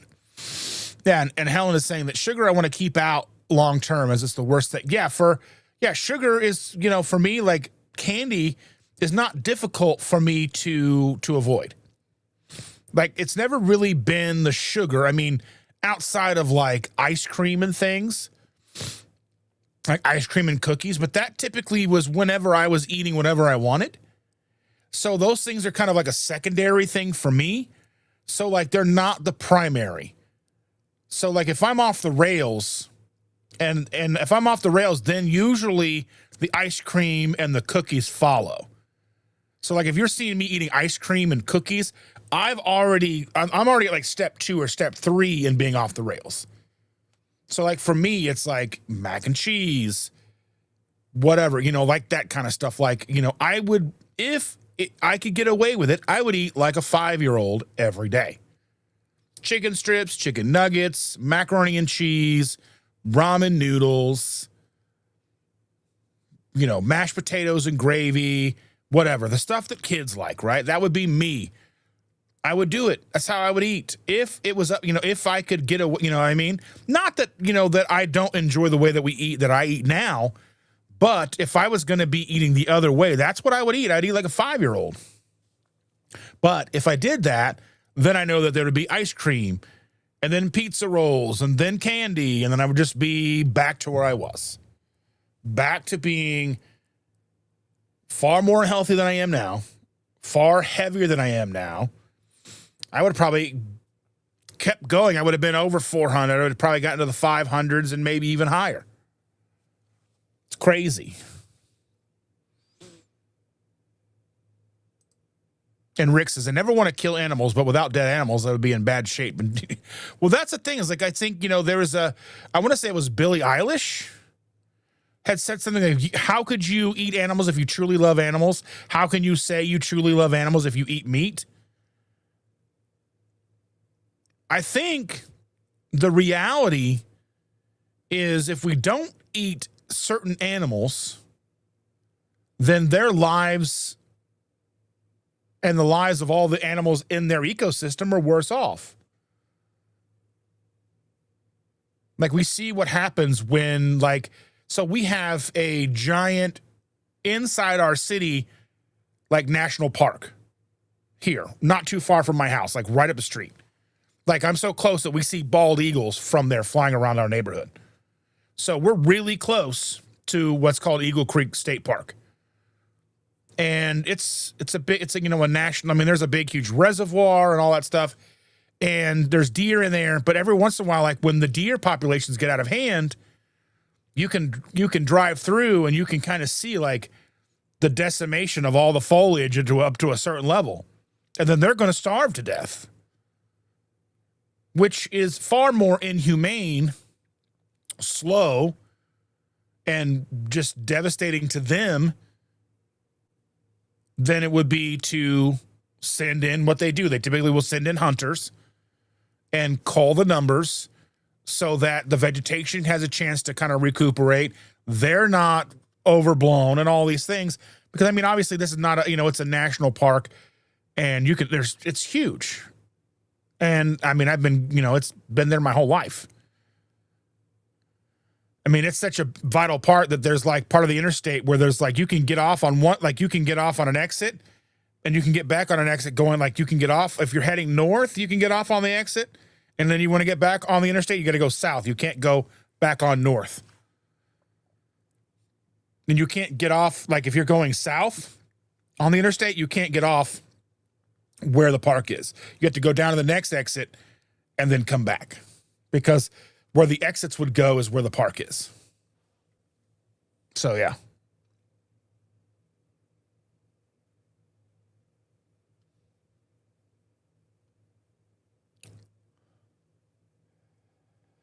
Let's see.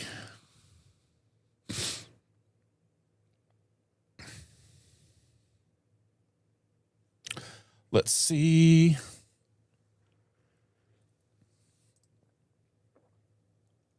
And Rick says, I agree with Dustin. Always say that most people will not thrive as a carnivore. And I mean, really, I think it just comes down to just how much food is impactful to us. Like, I mean, and tradition. And really, I think the idea that if everybody went carnivore tomorrow, that would be catastrophic. Our infrastructure is not set up for it. You know, we just don't have the infrastructure for everyone to go carnivore tomorrow. Now, one of the things that I see all the time, and I see this thing, is people will, in these little videos, they'll say, how is it possible that McDonald's sells so many hamburgers every year? How could there possibly be enough cows to supply McDonald's with these burgers that McDonald's couldn't possibly use real meat? But then you have to understand that, like, most of the McDonald's burgers that are sold are like 1/10 of a pound. So they're getting 10 burger patties per pound. So that's 5 double cheeseburgers per pound of meat. And they're selling millions of these cheeseburgers. So if you really do the math, they're using, you know, a couple million cows a year or whatever that are selling like however many hundreds of millions of burger patties a year. It's a couple million cows. And there are, you know, billions of cows being processed annually. So, yeah, it's just one of those things. Like, yeah.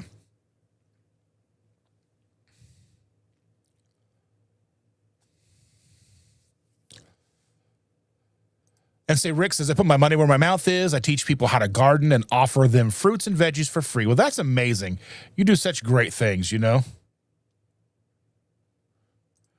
And Rachel says, thank you for being so real and relatable, Dustin. Sharing your struggles and what you need to personally avoid makes us feel like someone gets us. Yeah, I mean, that's all we can really do.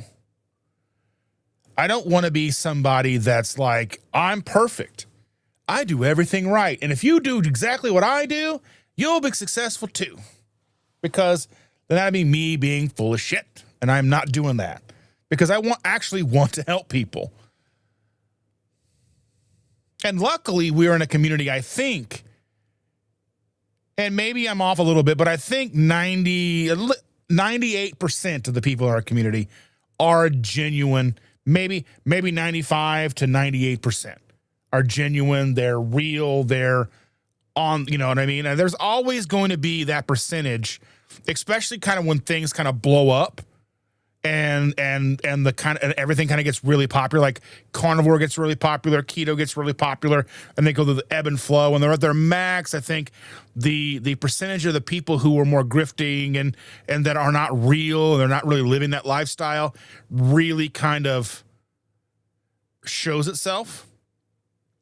I think, isn't that what happened with like that game changer video, the game changer documentary? They were like all in with this whole vegan thing, and then like as soon as it was over, they weren't vegan anymore.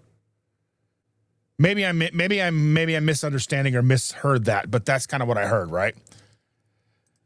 And he says, slept through the snack and drink run, so I drank a gallon of water with electrolytes when I got to my mom's house. Oh yeah, that's a lot of water though.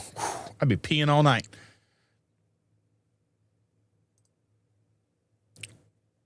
Rachel says, Joe and I realize we haven't really gone to Outback in 9 years. It's mostly because we were never previously there for the steaks. Yeah, I mean, I've been a couple of times doing like the keto, like during, you know, the last 10 years, typically for like all you can eat shrimp. Like the shrimp deal there where they have like the never ending shrimp. But usually even then there's only like one or two. You can get shrimp scampi, and then they would have like sriracha shrimp. So, I mean, really, if you eat all you want, you're probably still not like being super clean. You're probably getting a lot more carbs than you think. But I mean, you can do it. Or that's Outback. I was thinking Red Lobster. But I've gone to Outback once, maybe twice since being on this lifestyle. But even then, it was like we'd had some of the bread, and I'd had some of the bloomin' onion. That's just, that's a reason to avoid it. And like for the cost of like one steak, I could get like the whole family a steak, everybody in the family a steak. So, that becomes hard. Like I know that sometimes we want to go out to eat, and we'll go out, like Shannon and I will go to Buffalo Wild Wings to get like a date night together or whatever. Because, we don't really cook wings at our home. We're going to cook chicken. We're going to cook chicken thighs and eat those like wings. But yeah, just sometimes getting out of the house, go and get something to cook that we don't want to cook ourselves. When I cook steaks all the time, I made steaks last night. And Rick says, I feel rich in knowing people who are in the chat here. I watch channels like Aaron's, Dustin's, Dan's, Joe, and Rachel. Yeah, I think we're in a very exciting time here. It's an exciting time because we have a lot of people who are truly involved and have a overwhelmingly strong desire to really make changes, right? We want to make the changes because, really, if you think about it, the title of today's live is, can we really change the world? Can we do it? And the answer is yes, we can change the world. But how long does that take? Will most of us see the change fully come to fruition in our own lifetimes? And that's the unknown. Will it take 1 decade, 2 decades, 5 decades? But we have to remember, we didn't get here in a single decade. We've been coming down this path since the Industrial Revolution started. As soon as they figured out how to start mass producing food to prevent starvation on a global scale, at least especially when it comes to the United States, we basically eradicated starvation in the United States. But in doing so, we've inevitably caused more problems. And that's why it's so difficult for me to fully think that we have done what we've done truly out of just malice and profiteering. Now, has there been a lot of that involved? 100%. But most of it's been done out of how do we make sure we don't starve to death? How do we make sure there's plenty of food for everybody? And then the profit. The profits came. Everybody wants profit. Everybody, and then the seed oils and the hyper palatable food, and then dialing that in with the chemists and the food scientists who start deciding, how do we make this taste better? How do we make them want it every week? And then convenience. There's a lot of convenience because with the Industrial Revolution came a lot of people not being home. Long hours. Even still, before when we were on our own farms, we were doing long hours, but there was still someone there who could cook. But now we're in a situation where both parents cook. Both parents are typically out of the home working 8, 10 plus hours a day. Between the kids, the housework, the homework, the extracurricular activities, the sports, everything that goes into running a household these days, unfortunately, what ball gets dropped? Cooking at home, making healthy meals, something that doesn't go in the oven or the microwave, something that wasn't meal prep, because when do they have time to meal prep? Maybe a Sunday, and they're exhausted from the week. They don't want to spend 2 hours. And I see that. I see that in my own household. I see our kids. They'll talk a big game about meal prepping. They'll even make enough food and have leftovers in the fridge. But then they'll ignore those and cook something else. They cook almost every night, but then there'll be some times where there's leftovers in the fridge, and then they've still come home with McDonald's or whatever restaurant they've stopped at. That's just the nature of it. So convenience, making sure that we've eradicated starvation. I mean, it started like, think about the TV dinner. That wasn't really fast. It was a slow, like it took an hour, 35, 45 minutes to cook one of those in the oven? Because that was before the microwave. So they would pull it out of the freezer, put it in the oven, but then they had time to do other things that gave you back time. That's kind of like, I was watching a video the other day about private jets and the role that private jets play when it comes to wealth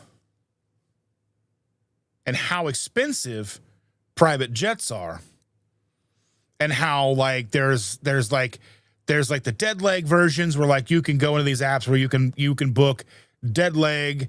So like if you know, very specific routes that you want to go, like, you know, like if you want to go from like LA to Vegas, there might be a private jet that needs the stage and, you know, go from LA to Vegas to pick up a client, but they don't want to fly empty. So they'll book a few people to be on that flight for maybe $1,000 a person to fly from LA to Vegas so they can pick up their actual client who's probably paying $35,000 to go from Vegas back to LA.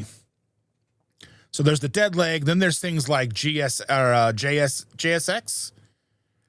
where they have very specific routes. They can fly from places in Florida to Texas, from Texas to Vegas. I think they may fly to Nashville now. They know they fly from all over. They fly from Texas to Vegas, maybe Vegas to LA. And it's kind of that, like, but they call it semi-private, where you're paying, you know, $600 to $1,000, maybe $1,200 each leg. But you just show up with your bags. There's no TSA. You show up. Then once everybody's ready and the flight's ready to take off, it's the time. You just walk out to the plane, get on the plane, it takes off.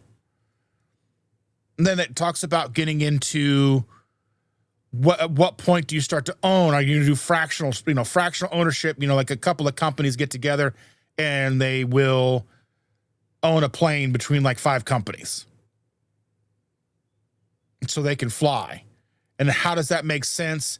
And then once you start looking at the numbers, like, well, they've got to fly these 5 executives so many places a year, and then you got to figure how much is like a business class, first class ticket cost each way with lodging, because then they're going to stay overnight because they're flying commercial, where you can fly them there and back for less money than flying them and putting them up in lodging and paying for their food and everything in the same night. And they can be back in their home bed that night versus, you know, like the billionaire who can fly and be in multiple countries and you know, each day to do these business deals and things, you know? So, I mean, it's one of those things like, how do we optimize for our time? And I know it was a long, convoluted kind of way to explain that. But again, like, it starts with things like the TV dinner in the oven. How do we get our time back to where how I cook? I try to do things where I can avoid dishes where possible, because I'm going to have dishes no matter what I do. 8 people live in our house. Every day there's a mountain of dishes. How can I make it better for me? How can I make it less for me? I have like a cast iron skillet. I can scrub it out. I don't even have to put it, you know, there's no, you know, a couple of forks. You know, how do I cook and make it as easy for me? Because I've got things that I want to do, and I got to cook for Shander and myself because we don't eat the same thing that our kids eat. You know, was it easier to cook, you know, like a couple of batches of chicken thighs that can go in the air fryer and crisp them up again? Burger patties for myself. Steaks go really quick. How do we simplify our lives to fit our budgets and our time? Because I want to do this, and this takes up a lot of time. But yeah.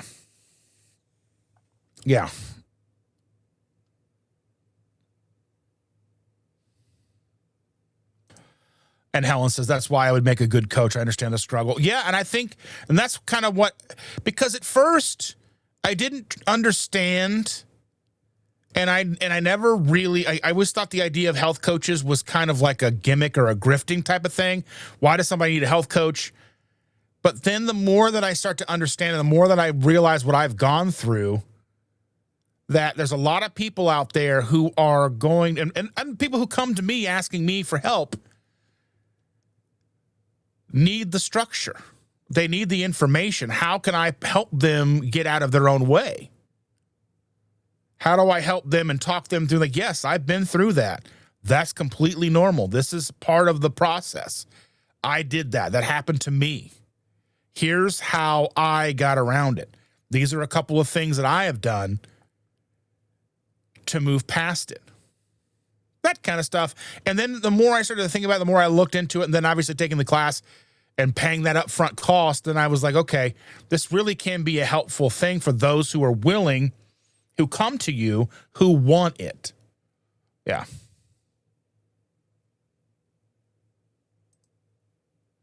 And Andy says, I watch very little live streams from a year ago. I watch 3 consistently, and you guys know who those 3 are. Oh, that's so sweet.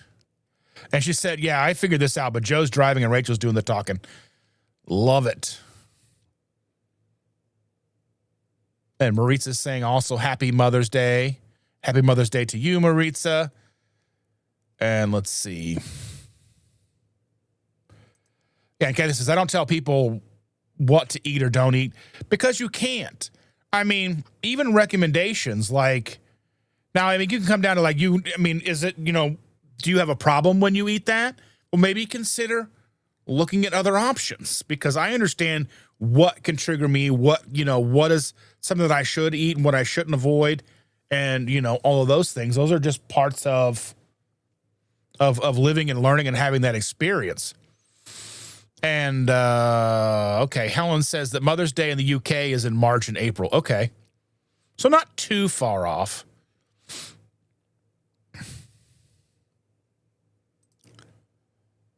Yeah, Rick understands. So it's like, I mean, it's a community based on experience without expectation of anything in return. 100%.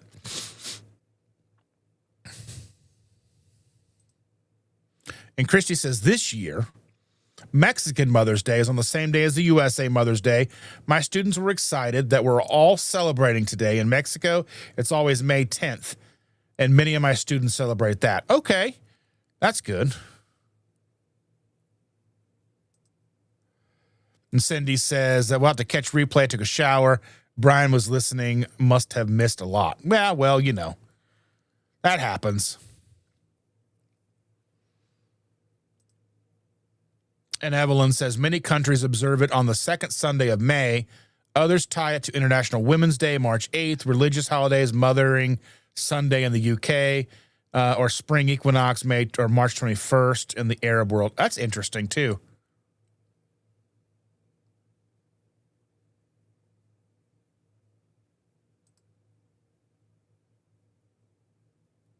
And Rachel said that if all parents and grandparents were like you, Dustin, it would be a much more fun experience for everybody. Sometimes the fans are way too intense. Yeah.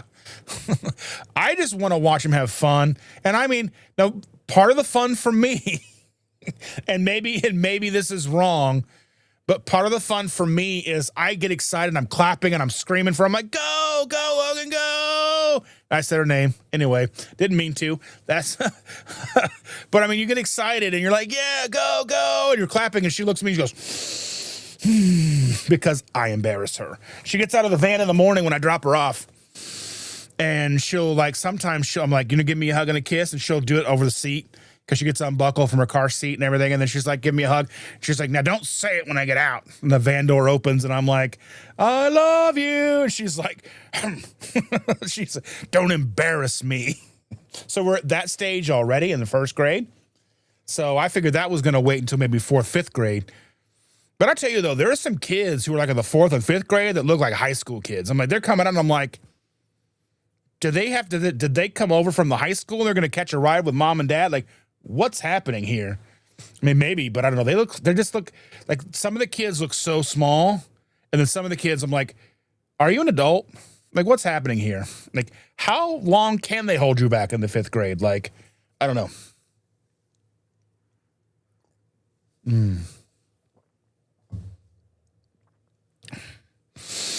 And Christy says, teachers sometimes have a different reaction to to random kids in public, Dustin. We sometimes don't want to take our teacher voice, and we have to remember we're not in class. I remember being, younger before being in the situation that I'm in now. And I remember walking through Meyer. And I remember there was a woman and a kid. And I remember I was walking by with my cart, and she just pulls her daughter close to her as I walk by. And I'm like, that's one of those things that'll stick with me, I think, forever. Because while, like, she doesn't know me, she doesn't know what I am, who I am, what I'm capable of, what kind of person I am. I understand the idea to protect your kid, but at the same time, like, that hurt me. Like, I was like, what did I do? I'm just here at the grocery store. Like, I don't know. I didn't have the beard. Like, then I said just the goatee, just this kind of thing. You know what I mean? But yeah, I was just like, that's one of those things that, like, that burned into my brain, and I'll always remember that. And then the kid at Costco a couple of months ago, I'm walking, and he's like, Santa Claus. And I'm like, I am not ready for that. I'm not ready for that yet. Oh my goodness. The gray on the screen doesn't look nearly as gray as it is in person. So I've got that. Smoothie is like, hug. And Vicky is here. Good morning, Vicky. Good to see you. Welcome. So very glad to see you. And Stacy is here. Hello, Stacy. We love you and Ken. How are you both doing? Good to see you. Happy Mother's Day, dear. And Karen Harrington is here. Good morning, beautiful people, she says. Good morning, Karen. So very glad to see you. Christy says, I just got ribeyes on sale, $8.77, bought 20 pounds. Overkill, I think. I told the kids, so I was texting from the parking lot after I left, and I got like 5 pounds of the New York strip, and my daughter was like, I think Kroger has ribeyes on sale for $9.99 a pound. I was like, get 20 pounds. I might go back today and buy. I need to again confirm with Shander what we can afford. Because I want to buy maybe at least 10 more pounds, 20 pounds if we can afford it, just to stock up. Because, that's a good price. That's a very, very good price. And we like steak, and it's delicious. And they're actually thick boys, like thick with like 3 C's. You know what I mean? Look at this. John Together Strong. Good morning, Dustin. Finally made a morning meeting. That's what's up. Thank you. Thank you for being here.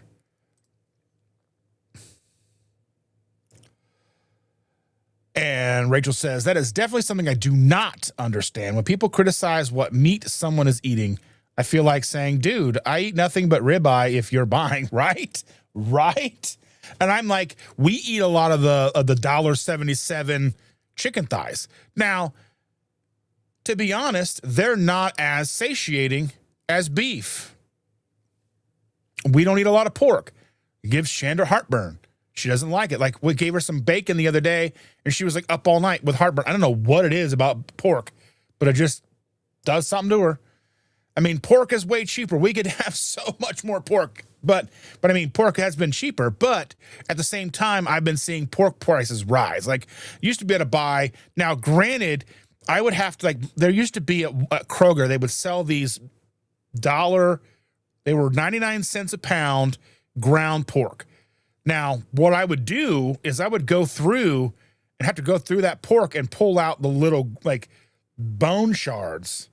There were, little pieces of bone in it that I would kind of, as I'm, pulling it apart, I would feel it. I'm like, oh, there's bone shards in there. Okay, that's weird. And I would pull those little bits and pieces out. They would be really small, but, when you get that little tiny piece and you just bite down just wrong, you're like, oh, yeah, try to get rid of that, But, just that's gone. Those are like $4 a pound now. The fact that ground pork is $4 a pound or $3 a pound, and then they're doing the hybrid. You see it sometimes at Walmart. I don't know what other stores are doing it too, but they'll have a hybrid beef pork mince combo and that just ruins it because you can't cook pork medium rare or rare, you know what I mean? Like I would with my hamburgers or whatever. So that's kind of out of the question, And Angela says, I did not get home from my granddaughter's dance recital until after 10 p.m. I did not want to get up this morning. Crazy. You're burning the midnight oil, Angela. 10 p.m. Man, we live kind of like a split schedule. Like we'll go to bed really late. We get up early and then we'll take naps in the middle of the day. And then we're up, like that's kind of like half sleeps. We get a lot of those half sleeps, like 4 hours, 5 hours at a time. And then we'll take like a 3-hour nap later on. Kind of think, I think there's kind of like even a precedent that's kind of like what happened in like a lot of times, like especially before electricity and before like incandescent lights. People would go to bed, at dark or shortly after dark, and then they would wake up in the middle of the night and do stuff, and then they would be back asleep again till morning or whatever. There's a little bit, I've seen some information on that. I don't know how true that is or how widespread that was.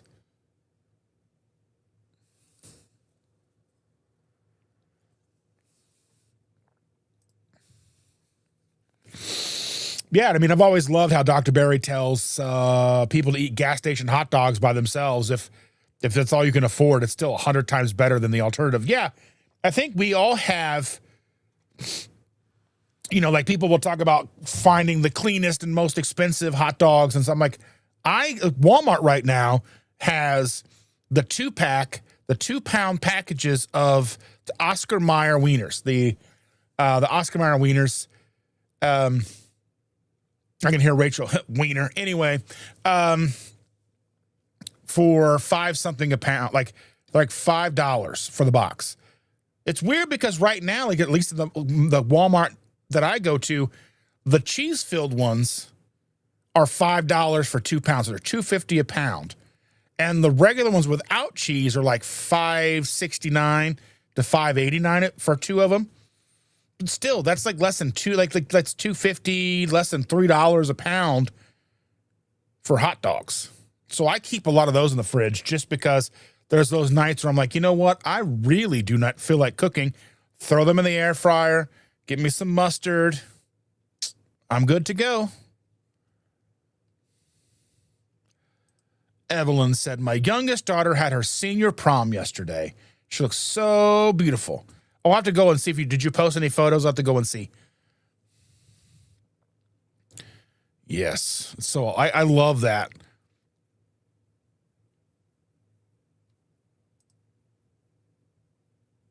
And Rachel's so hard not to. Yeah, 100%. I am such an emotional person. Like what we were watching the other day. So Shannon and I started watching that it's a newer movie with Brendan Fraser called Rental Family. And we had gotten about halfway through it. It's about him. He lives in Japan and working for this company that people rent actors to fulfill particular portions of their life. And we got about halfway through it. I knew it was going to be like an emotional roller coaster. And then we get through and we start watching the second half of it. And like we get through the part and I'm like bawling my eyes out. And then one of the kids walks in, so I had to pause it. And so like we talked long enough that like, I was able to kind of like recompose myself. And then we rewound a little bit, and then I like watched. I'm like, like, like an anime character crying. I'm like, oh. I had to do it all over again. So yeah, that's just kind of how it was, And Debbie says to Helen, there's a meetup planned in the UK that Dr. Kiltz is going to be at on June 9th. Yeah, I mean, let me look that up and let me see, because I don't know a problem that I've seen, a lot of the carnivore events are not going on lowcarbevents.com, which I think is a major kind of oversight. Maybe they don't know about it, but like, because it's carnivore and they're not low carb enough or whatever.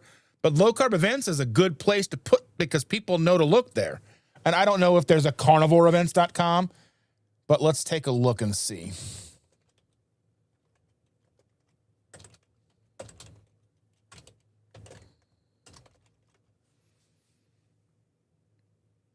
The second Great British Meetup featuring Dr. Robert Kiltz takes place Saturday, June 13th, 2026, from 10 to 6:30 p.m. at Sordham Farm near Glastonbury. So I don't know how far that is from Helen and how far people in the UK are willing to travel. This event focused on the carnivore diet, includes keynote speakers, community networking, and according to carnivore style food, following a previous UK gathering with Dr. Kiltz. So it's Saturday, June 13th, 10 a.m. to 6:30 p.m. It doesn't say how much it costs. I don't know if there's a website. Oh, there is a meetup website. Tickets and further details. Let's take a look. How much does that cost? So here is the Kiltz meetup event here. I'll put it in my chat here. So hopefully it should go to everybody.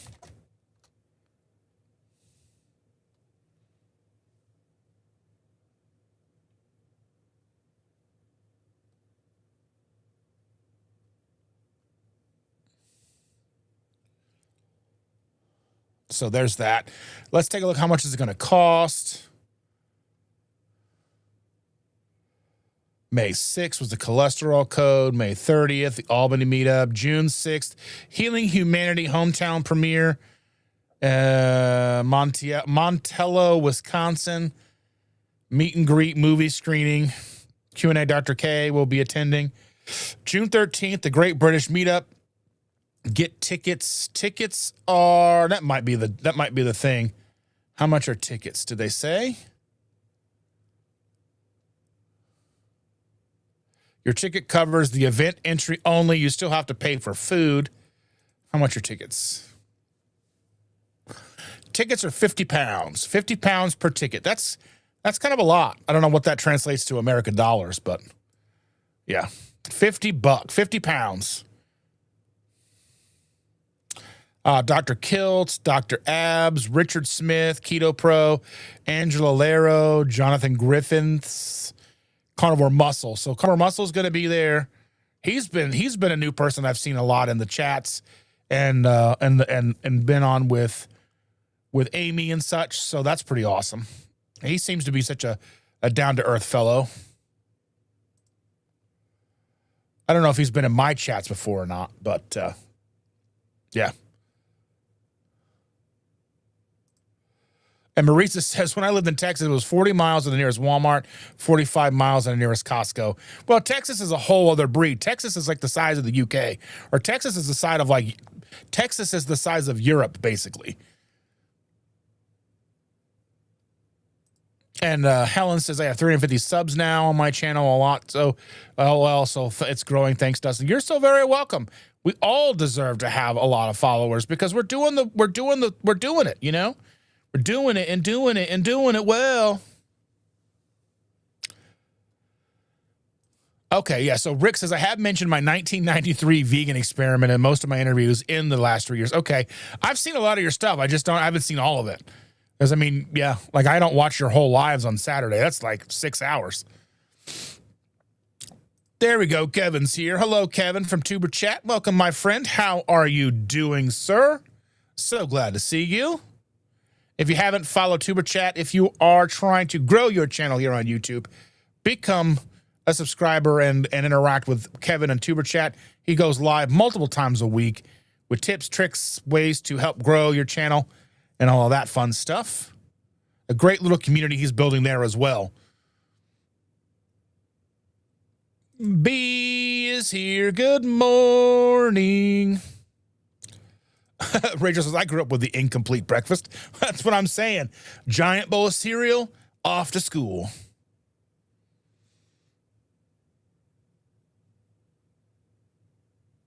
And Rick says, I never cared if girls liked me. Well, I always did. I've always been a fan of girls. Like, why don't they like me? And I'd always like the girl like swinging for the fences. Like, yep. I mean, just like who you like. Evelyn says, I'm happy to be thriving on an incomplete breakfast now. 100%. That's a funny way to put that. I might steal that. Are you looking to up your game with an even more incomplete breakfast? Try bacon and eggs. Ta-da! Like, oh, Maritza's making coffee now. And Aaron is 100% correct. Dustin has a face for radio. Yes, I have a face for radio. 100% face for radio. I'm like, I'm a troll under a bridge. You come out to do these live streams. I'm like, give me, and I come out with a riddle. I'm like,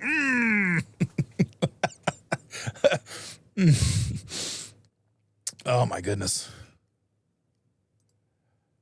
And Rachel says, I'm the balloon and he's the string.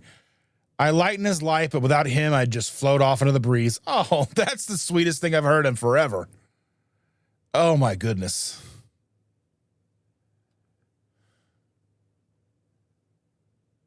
And I remember I heard Joe say something the other day. I was like, I like hugs. And I'm like, that's right.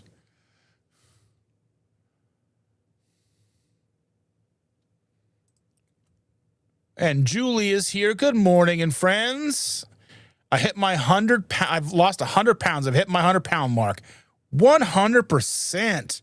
Congratulations. We love that.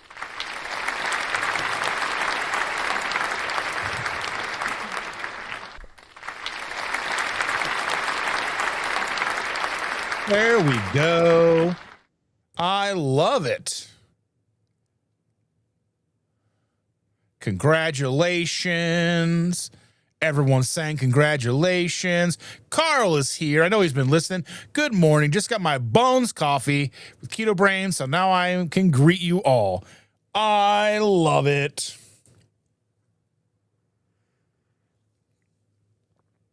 Oh, yeah. Oh, yeah. I love it. Sonny Chronicles is in the house. Good morning, Sonny. Good morning, Dustin, and everyone. Happy Mother's Day to all the mothers. Woo! Jeff's wife is here. Hello, Jeff's wife. How are you doing? Welcome. Glad to see you, dear. How are you? And Lance is here. Good morning, Lance. How are you doing, my buddy? And Sherry Lynn is here. She says, good morning. Listening in on my way to Lowe's and Walmart for pickup orders. I'm actually on vacation this week.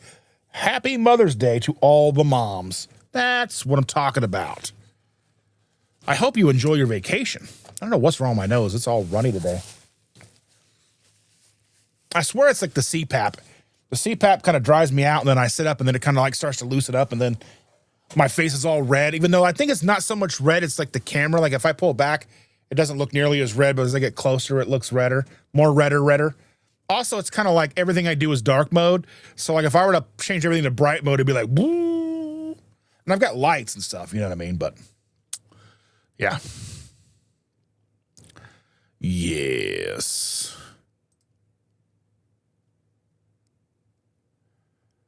And let's see. Manix Gaming says, how are these people can survive eating a lot of carbs for too long?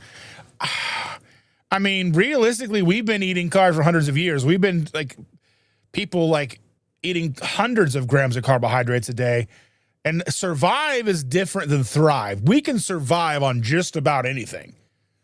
I mean, you figure even people eating the standard American diet, sick, live in their 60s, 70s, 80s, 90s. They're not thriving, but they sure survive for a long time. You know, they have a lot of things. They have terrible mobility, but they survive for decades and decades. But I think while we look at how do we survive versus how do we thrive, I think that's a better question.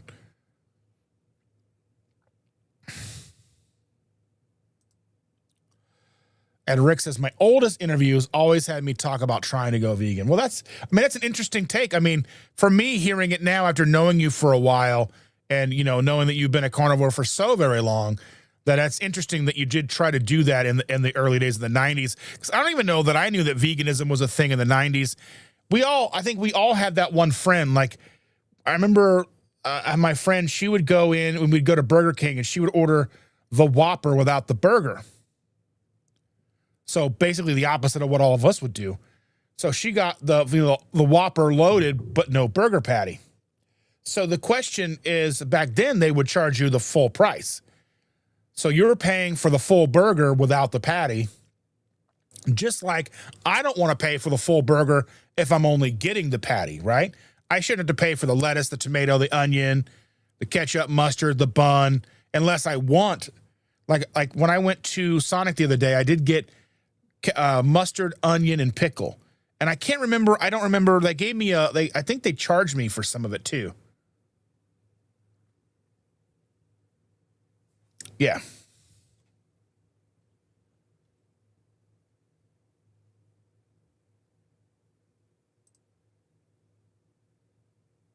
Well, I think there's always a thing when it comes to, the euthanization of a loved pet, because you don't want them to suffer, but you're not necessarily eating them for food. And I think there's a major disconnect there. Like the self-preservation aspect of a lot of people is something that people are willing to overlook for the love of animals. They would rather the animal be okay than them be healthy.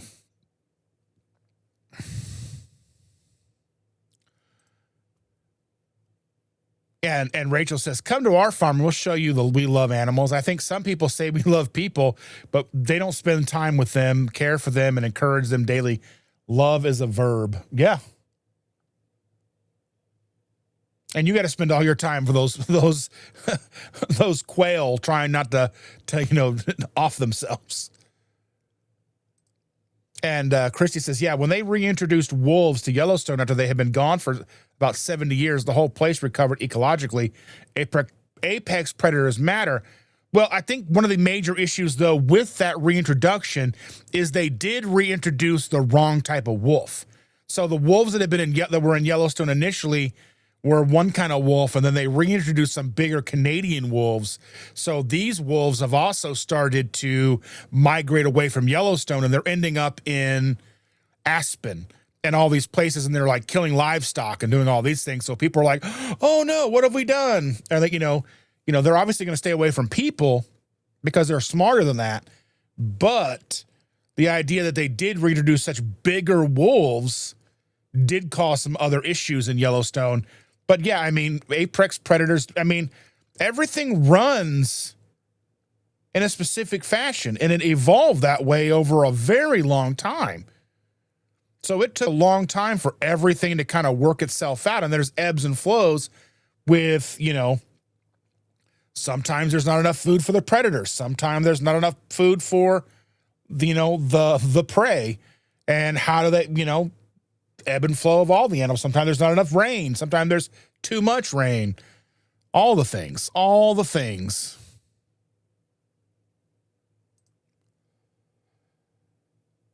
Let's see. So Vicky says, the cupcakes at MeatStock could derail me. I still find it hard to believe that they were keto. I am in trouble if I get the recipe.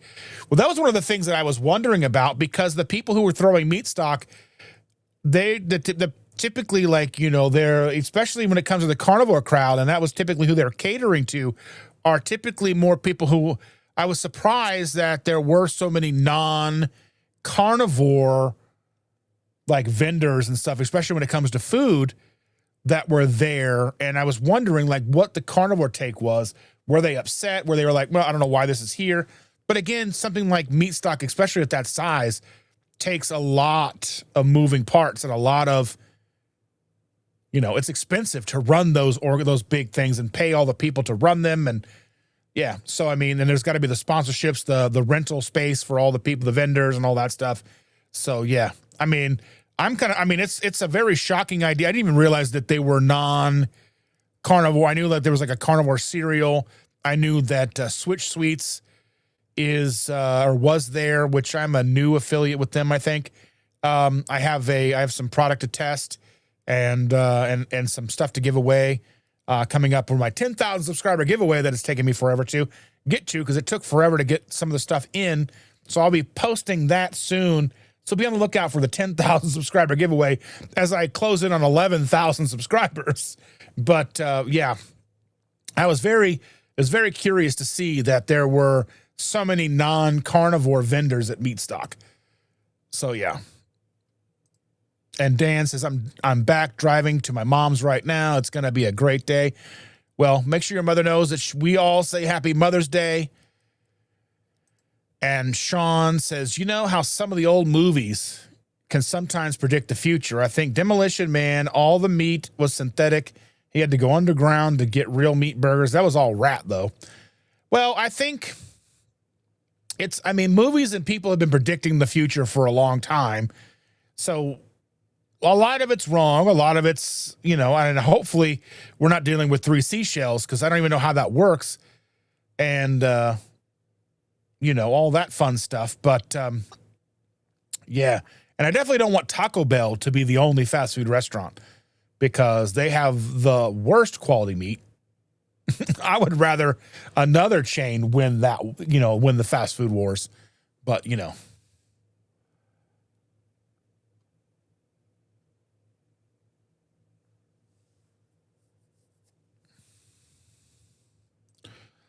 And Helen says, Billie Eilish is brainwashed by her mother. I feel sorry for the animals. I love animals, but I'm supposed to. It's always been this way. We love animals. And loving animals and eating them are two separate things. Like, life feeds on life. Because if you didn't want to take a life, you wouldn't eat a carrot. Carrots are alive. They grow. Animals are there to serve a purpose. We can love them, but they're there to serve a purpose. They're there to eat vegetation, turn vegetation into food for predators. That's the circle of life, Simba. I'm trying to scroll. I'm way far behind, so I'm trying to get caught up here. You know what I mean? Angela says, I have 5 ripe strawberries in my patch. Well, that sounds delicious. So she's asking me, what do I think about Jelly Roll and his weight loss? Do you think he's on a GLP-1 or had surgery? He's always been overweight, and all of a sudden he's stuck to the diet and lost loads of weight. So from what I understand is he hired someone to be with him 24/7. The kind of weight loss that he's gone through, I would say he says he's not on GLP-1s. He says he didn't have any weight loss surgery. I've seen loads and loads of footage of him running the stadiums. He's playing stadiums. He's making a lot of money. So he has a nutritionist, someone who cooks for him every day, someone who's working him out every day. So that's kind of that third tier. I think there's like surgery, medication, and then there's money. Money. Now, not the weight loss surgery takes money.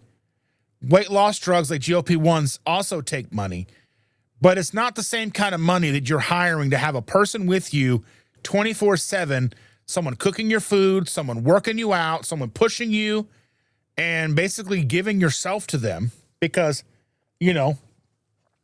I think he knew that if he lost weight, it would grow his career.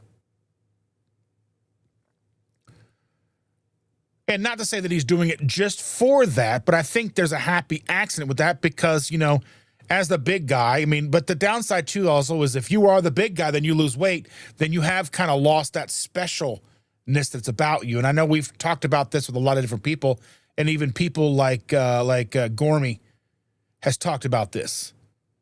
Gourmet talked to me. He's like, you go from being like 500-600 pounds, you're the big guy, and you get down to a normal human size, and then you just blend in with everybody else. Then you're not special anymore. So you take someone like Jelly Roll, who's like 500 pounds, whatever, and now he's in the 200s, 300, like he's lost like 300 pounds. So do I think his weight loss was GLP-1 or surgery? He says no. So, I don't know him personally. I don't know him even secondhand. But I would say he seems like a genuine person. So at this point, I have no reason to disbelieve him. And just from the footage that I've seen of him running the stadium, like running the stairs at stadiums, because he plays, basketball arenas. I think when we were at KPL, he was playing next door at the KFC Yum Center.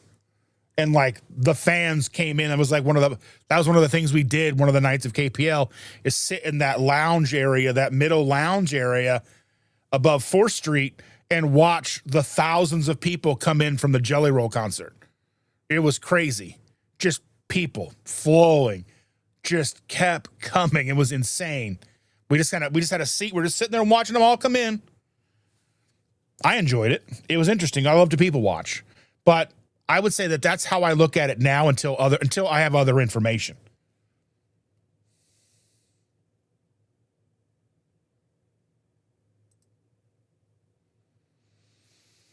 So Dan says, I'm just curious, and I know this is very out of the box, and since turning carnivore, I know the community has been individually toward investments. Okay, I got to figure out what the rest of this is. What else he had to say about that? Manic's asking, how many times do you eat per day? So for me, typically, I like 50-50, once a day, sometimes twice a day. Like if I eat earlier in the day, then I may be prone to eating later in the evening when Shander is hungry, because Shander eats twice a day. I think that's once a day if I don't count my coffee, because my coffee really is a meal, because I've got a lot of butter and heavy cream in here. But twice a day, maybe sometimes 3, sometimes none. So I'm not quite sure. He says, the reason I'm asking is because when I tap into carnivore with no brain fog, I was able to utilize my finances even that much more to the right investments.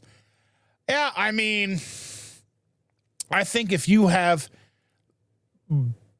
overall better brain bandwidth, then you're obviously going to be more able to focus in on things that you didn't know you enjoyed before. We were talking about that yesterday on your live. I don't know if that was backstage or not, but we were talking about, like you were saying something about learning new things wasn't a thing you were really into, and that, now you have more of a lust for information. So I think that might be part of it, because it opens up, like, you kind of like, if you don't feel good and you don't feel right, then you're not going to care. Like, it's hard to care. So if you open that up, then that might be, something definitely to look into. And I don't think moving has much of an impact. I think because moving is one of those things that we're going to do, that we should do, but it's not eat less, move more. It's eat to satiety. Find out what satiety looks like for you. Eat that amount and listen to your body signals, because not everybody can eat once a day. Some people need twice a day. Some people need 3 times a day. I think the important way to look at it is eat an appropriate diet for you. Find what satiety means for you, and then feed off your body signals. Again, sometimes I don't feel like eating at all, so I don't. Sometimes I eat just because I feel that I should, regardless if I'm hungry or not. I'm like, well, I haven't eaten all day. Maybe I should eat something. And then sometimes I'm like, I'll eat 3 times in a day just because I'm hungry. It's just, I think that's the best way, I think, to look at it, is figure out how you need to eat to feel your best, and then kind of get to learn your body signals. Your body is going to give you so much information, but for a lot of people right now, the information, the signals are blocked by pain and inflammation, and you're not able to hear those. Like, if you're always hungry, that's not a normal state for a human.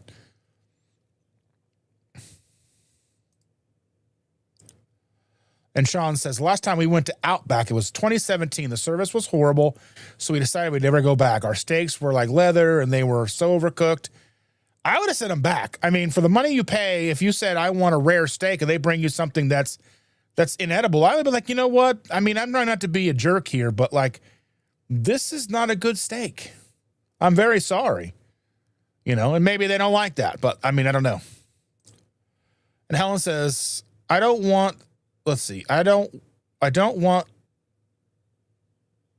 let's see, this way I have to, and I'll end up dying basically, but I'd rather eat carbs and sugar.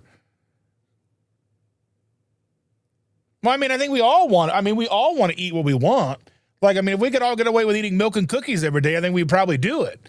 But we learn that we don't feel good, and we learn that we don't function properly. And, that's like that whole childhood thing. Like, a kid would rather eat, if you let a kid eat candy all day, but you can't let a kid eat candy all day. A kid doesn't necessarily want to eat meat and eggs, and they might at first, but then kids want to eat chicken nuggets, and they want to be very picky and eat only mac and cheese. It has to be a very specific mac and cheese. They're like little Karens, you know what I mean? And I don't mean to say that into other Karens that are in the chat, but you know what I mean? Yeah.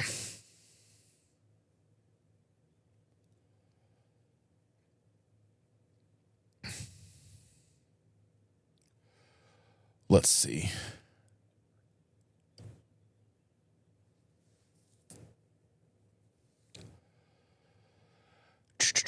Let's see what's going on. I'm trying like an hour behind in the chat, and I know that Rick is over there like, I keep up with my chat all the time. I'm so good at it. I'm like, I am not. Let's see.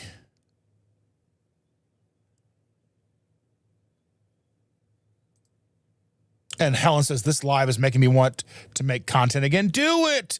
I love your content. I love hearing your voice. I love hearing you and seeing you on screen. Keep doing it. Never stop. The more of us making content, the more of us out there who can change the world. How can we really change the world? Yes, but we got to make content. We got to be out. We got to be loud. But we've got to be understanding, and we've got to listen too. It's a lot.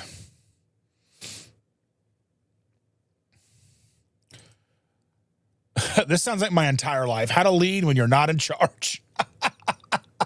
Yeah, I'm not in charge. A 7-year-old is, but, you know. And Helen says, chicken wings a lot, but it suits me. Yeah, they're just so expensive for what they are. Like, they're so much more expensive than they should be. Like, if they were 99 cents a pound, chicken wings would be the best.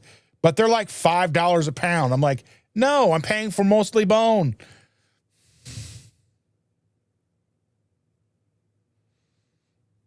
Here we go. Mr. Brian Doyle says, filming my 1-year update since adding GLP-1s, down 36 pounds, and another big surprise. Check out the video tonight. Oh, yes. Everybody tune in. Go follow Mr. Brian Doyle. Make sure you're subscribed and watch his video tonight. I may or may not watch that tonight. It is his Mother's Day, and all the kids should be here. They're planning to be here. So we'll see. I may be a little preoccupied tonight, but I will try to watch that in the next week. You know what I'm saying? Yeah, we all love wings. You know, I wish they weren't so expensive.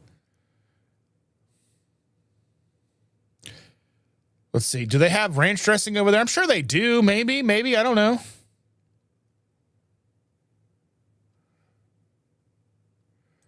How do you guys cook your chicken? I cook chicken thighs because I get them for $1.77 a pound, and I cook them in lard. Well, most of the time, sometimes the lard is mostly chicken fat because I use it for a while. But yeah, I also just cooked 5 pounds of bacon the other day. Got a big bowl of bacon grease. I'm excited for that because I haven't had bacon grease in a while. Because we go for a while without having bacon. I just kind of don't want it. Then I feed it to Shannon. She gets upset and gets sick. And then like she just gets all heartburny with bacons and other things, you know. And Brian says the easiest way of cooking for me is with the grill, natural gas. Oh my goodness. Yeah, I love the plain wings. I love going to BW3s and getting wings. And I get sometimes the sauces I probably shouldn't, but if I'm able to control it, it's one of those things like I'll have some spice and maybe a little sweetness to it, and I'm able to control it. I get the naked wing, so I'm not getting like a whole container of sauce per wing. Helix is here. She says, "Good morning, Dustang. How are you doing, Robin? Good to see you, dear." Let's see. And Brian says, if you want something, you will find a way regardless of what it is. That's a good way to look at it too, I think, you know. And Risa, good morning, Risa. How are you, dear? Good to see you. And Stephanie, Exposing Darkness, is here. I haven't seen you in so long. You haven't been in one of my lives in like months and months and months. I'm so very glad to see you. How are you, dear? Are you doing okay? I hope you're doing wonderful. I'm glad to see you, dear. And so hope to see you sometime soon. I will be up at Elkhart on Memorial Day at BW3's in Elkhart. I think 6 p.m. Elkhart time, which is Eastern time. It'll be me and Chandra. That's the plan. And Amy and Chris and Miriam. I'm not sure who else is showing up, but that'll be fun. It'll be nice. And A. Mason is here. Good morning. All these wonderful people are just joining us a half hour ago. Thank you so much. I love it.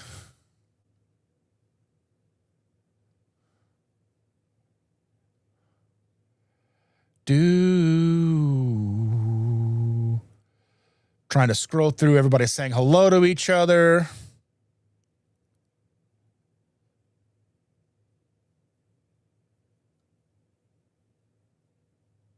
Oh, let's see. Holly Springer is in the house. Good morning, Holly. How are you doing, dear? How are you? And Jerry is here. Good morning, Jerry. How are you doing, dear? Good to see you. And Jerry says, based on the current exchange rate, 50 British pounds is approximately $68.19. As of May 10th, 2026, the exchange rate is approximately $1.36 per 1 pound GBP. Interesting. So that's a $68.19 ticket if you're paying it a cash American. That's crazy. But I guess if that's, I mean, I don't know what's going into that event, if they have to rent the place, how much that costs, what the overhead is. So that's like when we do our meetups here and we do them in AMO, people are like, it's so far. Well, it's $100 to rent the building for the whole day. It's $100 to rent the building for the whole day. And then like we charge, I think $20 or $25 for people to come, but that pays for food, like all the meat that we put in, and then obviously the building. But if we were to go and get a place that's like $1,500 for the day, we had to charge way more than that. And it's nice. I mean, yeah, you have to drive a little further, but it's a nice space. We can hold 100 people. If we had a bigger space, we had to get 200 people or something crazy like that. Mary T is here. Good morning, my dear. How are you? Very, very glad to see you, Mary T. All these wonderful people. And Risa says, my incomplete breakfast of the day was Eggo waffles and granola with milk. Well, that's not what I was expecting, but sounds delicious, even though like granola, I'm not a big fan of granola. I'll eat it like there's like a keto granola sometimes, like basically just nuts. That's okay. And Meeting Wellness said, Christy says that we should all make an incomplete breakfast short. Hilarious. I love it so much. I love it. Uncle Charlie is here. I'm down 150 pounds. Well, fantastic. Yes, we gotta get some balloons. I'm gonna clap. Yes. It's amazing. Wonderful, Uncle Charlie. And Jerry says, thriving on the ultimate incomplete breakfast, weekend fasting with the crochet. Oh, crochet. And Risa says, I got my Element iced tea lemonade yesterday. It's very good. Made the first one immediately. No matter how you feel about them, they make delicious flavors. And I've made content when it comes to Element before, and I have no necessarily hard feelings about them.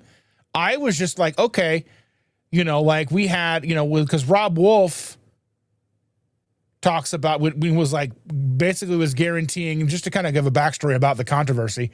Rob Wolf was like, there's only 4 milligrams of maltodextrin per packet.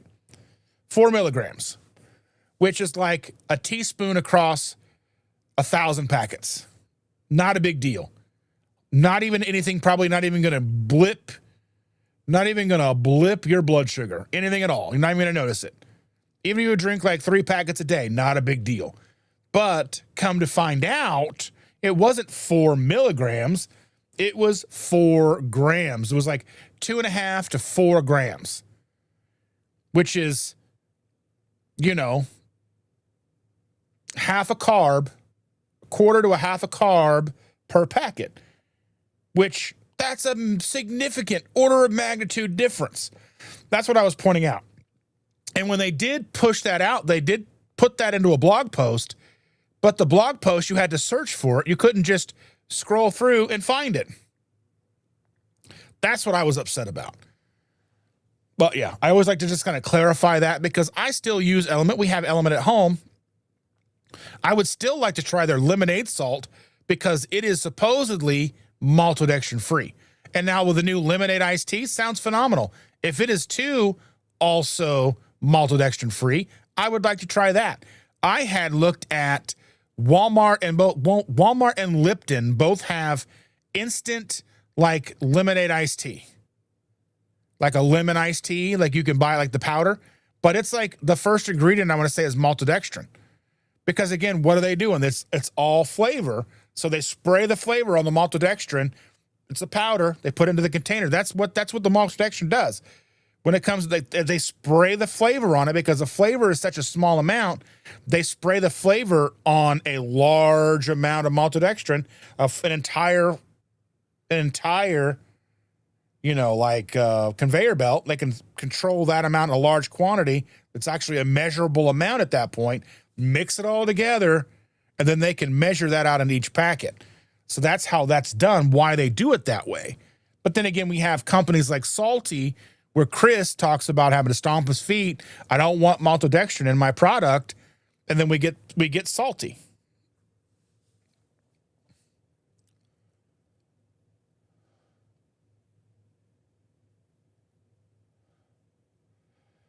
And I'm scrolling again, trying to see who's saying hello. Let's see. Evelyn says, I ordered it as my subscription. Waiting on pink lemonade and lemonade iced tea to come in the mail. Woohoo! Yeah! And Risa says, Happy Mother's Day to Chandra and every other mom in the chat. Yes. And Jerry says, it doesn't say 666 or 666. Yes, both of them. I said both. Just in case. Just to cover all the bases. You never know. You never know what I'm going to say. Let's see. Yes, happy Mother's Day to all. And Risa says, I tried going vegetarian in college, but couldn't pass the McDonald's without getting a McDLT with fries. I ate vegetarian in the house, but once I was out, that's how my kids were with keto. They were keto in the house, but they went out with friends or their dad or whoever. It was like, it's on like Donkey Kong. And then our oldest boy last night was like, I think I'm going to go back to keto. That boy eats noodles on his noodles with his noodles. I hope he does. I hope he does it because it's just so much better for him. And he's lactose intolerant and eats macaroni and cheese all the time. So like whenever he's here, he spends most of the time in the bathroom. And Helen says, since I have histamine issues, I am scared to eat steak. So I'm mostly eating chicken wings. So you would think steak has got to be the better option if you're histamine sensitive than ground beef, because I guess ground beef is going to be ground. It gives more surface area for the histamine to grow. And if they cut the steak and freeze it right away, then it should be fine. If you buy frozen steak, I don't know. I would just play around with it, but I couldn't live. Like, I don't eat a lot of steak, but when I do, I'm like, I would probably put up with the histamine issues. I don't know. And Robin says, my son on his own orders the cheeseburger without the bun most of the time. The rule is if he wants more of everything else, he has to get rid of the gluten. Well, yeah, that's a crazy thing too. Like the gluten intolerance kind of came out of nowhere and everybody has celiac disease. And I know it kind of went through and people were like, oh, I'm allergic to gluten. They didn't even know what gluten was. Let's see. So Helen says, that's quite far from me. I live in Wales. How far though? What kind of drive is that? Because I drive 6 hours to go to something. Like I drove 6 hours there and back. So 12 hours plus on the road to go to like a 2-hour event. I don't know.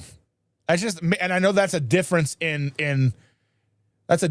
culture, and we're a driving culture, and we're not really like, I get in the car and drive to Florida tomorrow if we could do it. I'm like, I don't care. I'll drive 17, 18 hours. I don't care. And Christian said, interesting about the wolves. I didn't know about the wrong type being reintroduced. Yeah, because they didn't have those other wolves. I don't even think exist anymore. So they're bigger wolves.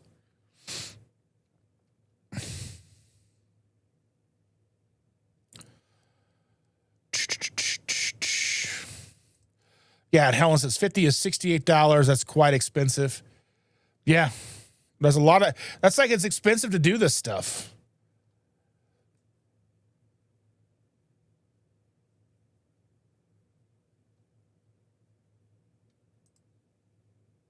Let's see. Evelyn says, I track a red wolf in North Carolina. There are so few red wolves in the wild. They are trying to have them born in a safe place and then integrate the pups in with new wild babies. And like, I know that there's a company out there that brought back dire wolves, and I thought that was pretty interesting. They're not necessarily legitimate dire wolves, but they are closer to dire wolves than we've had in centuries, I guess. Carl's like, what are the 3 seashells? Nobody knows. Nobody knows. Let's see.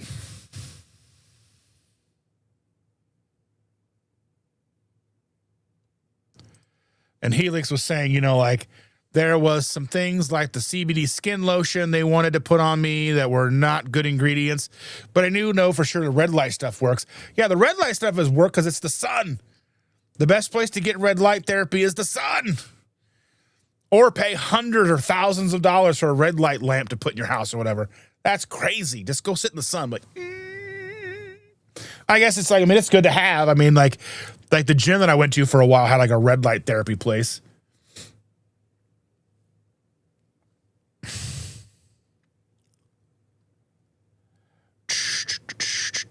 Helix says, so my breakfast one day at MeatStock, there was the Meaties, and then I went over and got some raw milk. Oh my God. Meaties sounds atrocious. Okay. And I don't know if it was good or what, but it sounded. You know what I'm saying? A. Mason says 24/7 cook, 24/7 weight loss coach, 24/7 trainer. Yeah, I mean, how do you fix some problems? You throw money at it. And I mean, and I'm not mad at him. The dude's making money. He's doing good things. He's winning Grammys and selling out arenas and going on tour with Post Malone and doing their thing. Throw money at it. Fix yourself. Do it.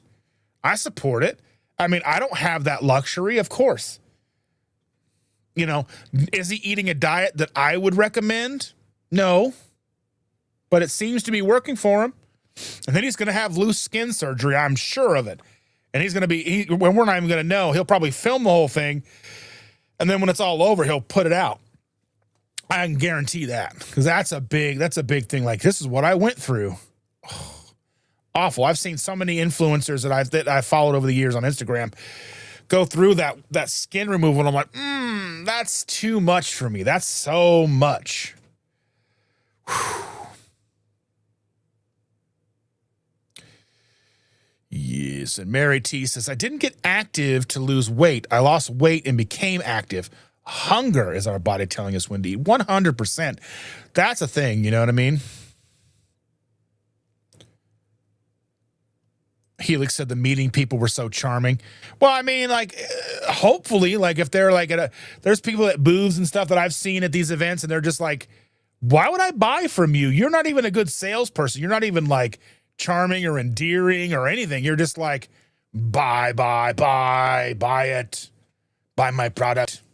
Or like they'll pin, like I had one at KPL pin me down and talk to me like I wasn't even in like the vendor room. I was in the speaker room, and like he pulled me aside and was like, hey, I don't know if he knew who I was or whatever, didn't know I have a channel or whatever, but he pulled me aside and was like, hey, you need to do this.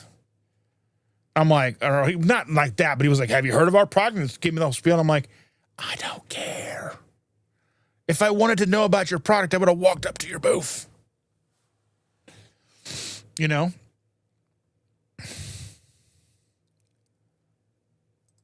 And Mary says, it can't be easy to talking to 40 to 50 people at once. It is a skill that you have to grow. Because right now there's 56 people watching this channel, and I know that it's a little bit different because it doesn't matter really if there's one person watching or if there's 1,000 people watching.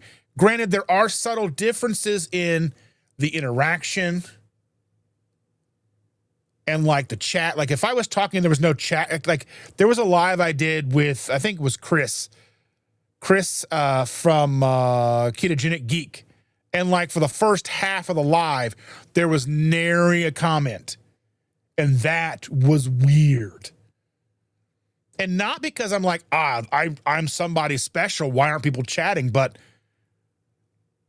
there's always somebody chatting. It's just like you get used to seeing something and you're like, and I was thinking maybe YouTube's broken.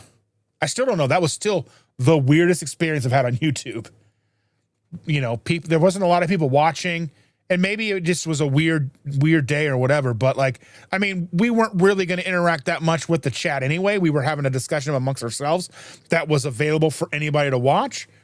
But I mean, yeah, I imagine that even me speaking in front of 60 people in person would be a much harder thing to do than doing it right now in this situation right here. Because I'm here by myself. I can turn the camera off if I want to, if I feel weird, if I feel like, don't look at me, you know? And I talk as long as I want to. Yeah, wings used to be, like they would put them into dog food. Wings were throwaway. Oxtails were throwaway. Brisket wasn't really, like, brisket was a poverty cut. That's why you have to cook it for like 12 hours to make it good. You literally have to cook it to all the fibrous material breaks down and becomes tender. You have to put work into some brisket. I mean, I think if you calculate the cost of how much it would cost, like how much it costs in electricity to cook a brisket, that's a lot. It's even more expensive than it is now. Because brisket's what, $5 to $10 a pound, depending on where you're getting it and what grade and all things you're getting it, you know?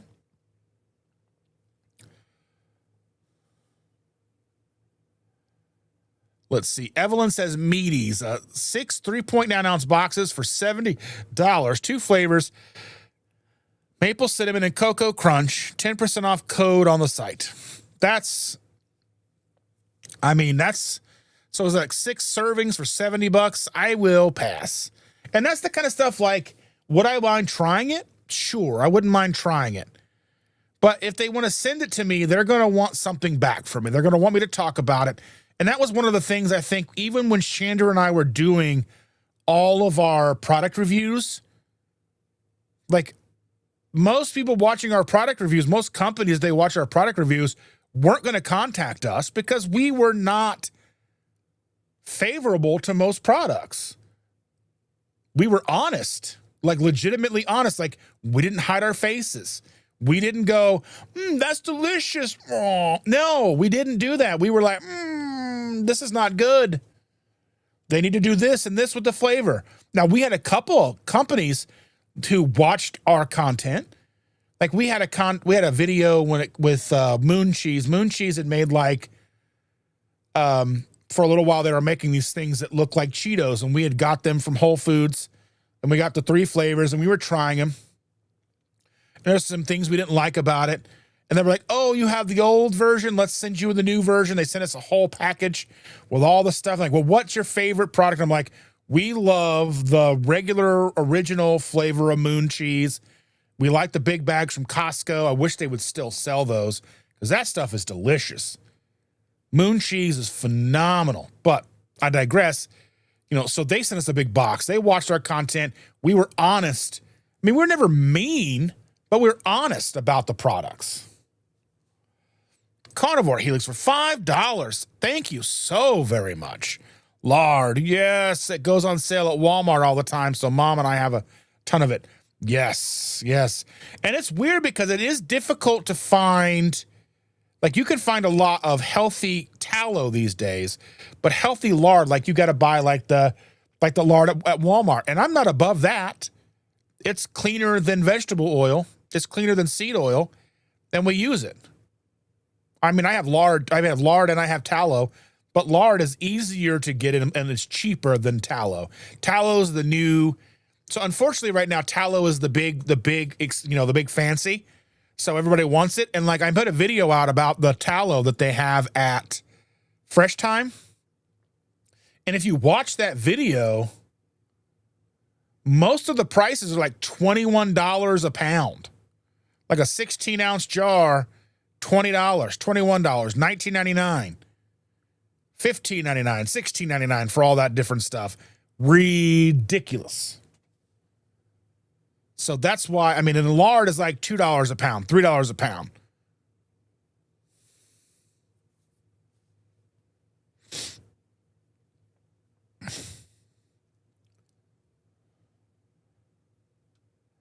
Evelyn says, Carl and I are planning on going to Elkhart. Well, I cannot wait to see you two. I'm very much looking forward to those hugs if you make it out. I'm very much looking forward to that. That'll be nice. It would be a lot of fun. I'm always happy to see you, my dear.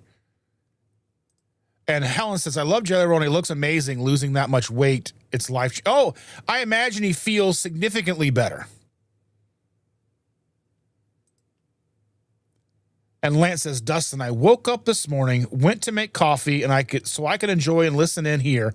I was out of coffee. I had to run to the store and buy more. We have our coffee on order from Amazon. We get so many every 2 weeks. We've got an ample supply, probably more than we'll use. I mean, we're going to use it, but it comes faster than we use it. But I like that because I don't want to run out of coffee. And Shander just ordered some, I can't remember what it was, some of those mushroom coffees. She's ordered that for herself. Like, she must have she ordered it off of Facebook or something like that. But I had bought some and she was like, I'm not doing that. And then out of nowhere, she buys some for herself. So I'll be adding that to her coffee the next week, see how she likes it or whatever. Like, we liked Keto Brains, and I would order Keto Brains if it was cheaper.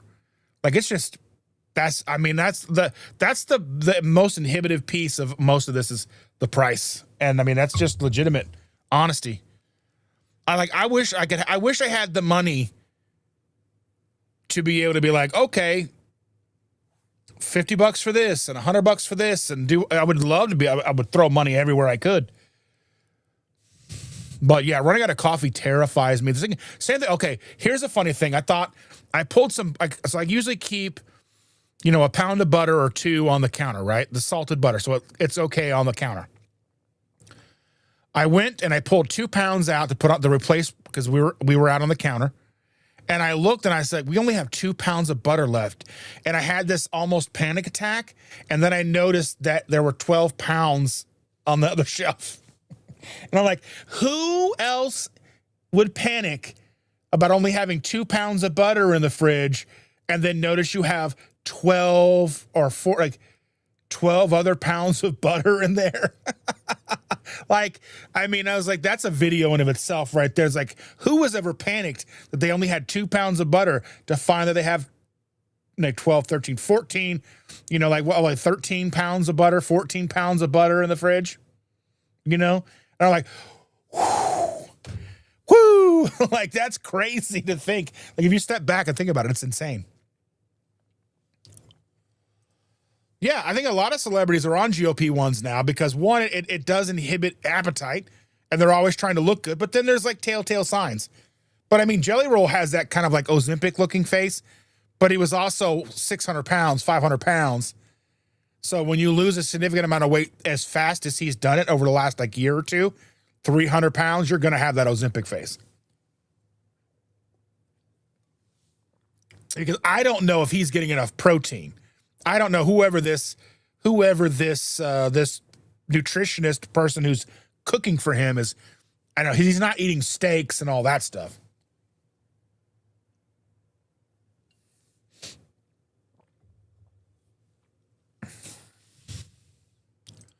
And Jerry says autocorrect happens more often than not when I talk instead of type. I mean, I talk out loud and I have autocorrect to the mouth. So just talking here, I say the wrong stuff.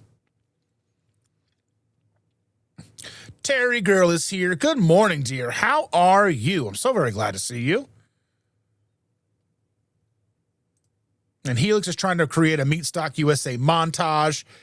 Feeling on the MeatStock USA video that I'm working on was kind of overwhelmed and nervous, so all the media is what it is. It is difficult to film in those scenarios because it's loud. There's a lot of people, and you feel self-conscious. I haven't filmed a lot of stuff. I go to those things and I don't film as much as I should.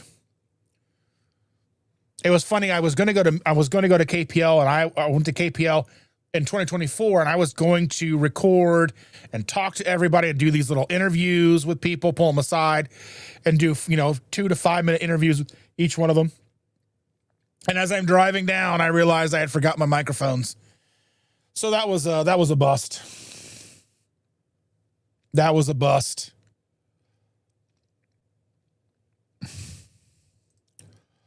And Helen says, what I meant to say was I don't want to eat this way, but I have to. It's not always what we want, but it's what we have to do for health. I think that there's like for me, in the beginning, I was upset. In the beginning, I was upset because I wasn't able to eat the things that I wanted to.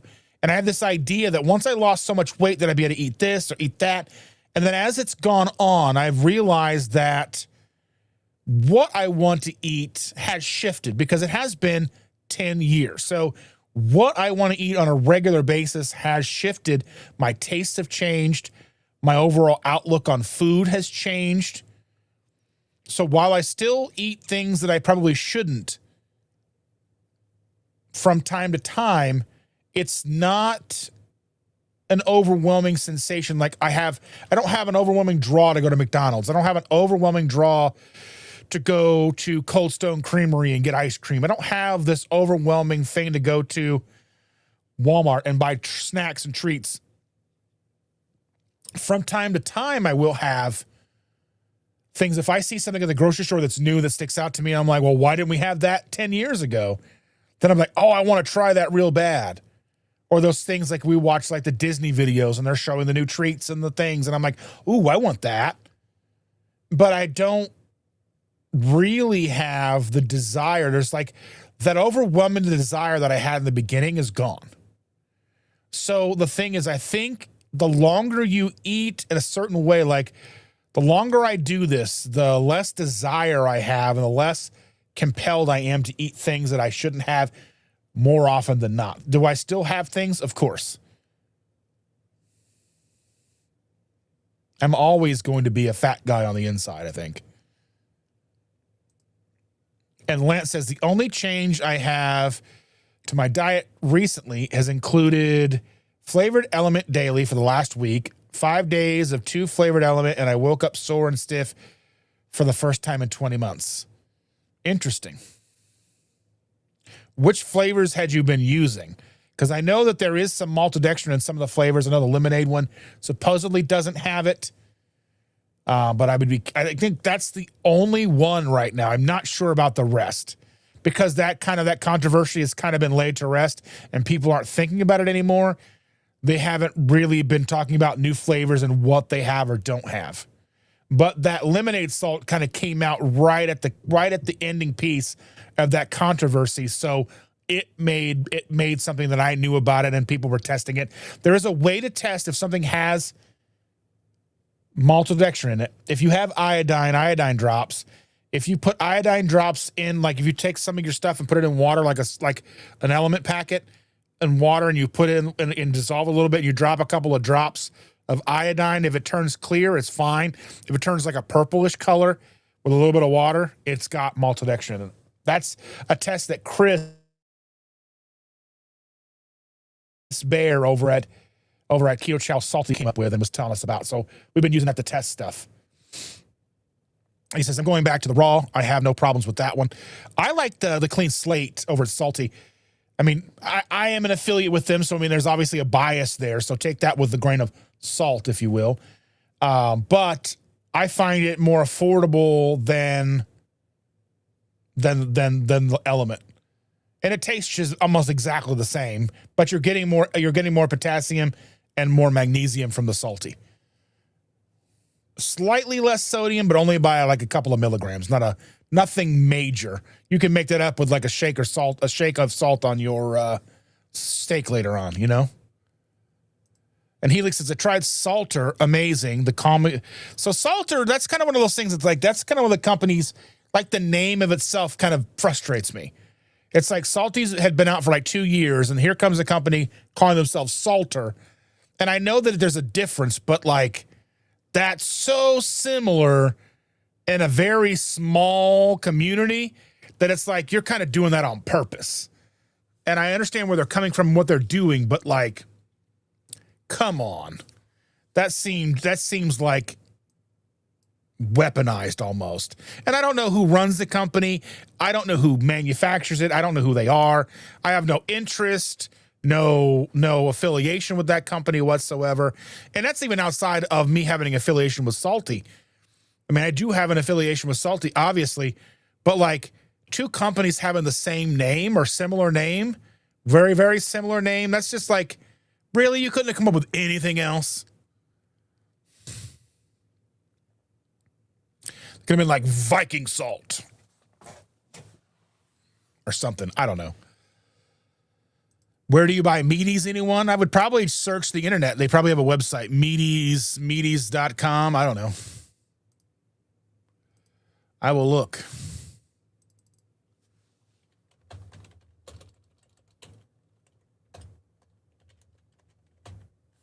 Meaties breakfast cereal. Meatiescereal.com. Grass-fed beef cereal. That is the weirdest stuff ever. That's the weirdest stuff ever. Here is the Meaties link. All right. Let me try to scroll through this because we're coming up we're over 3 hours. So let me go ahead and get through here.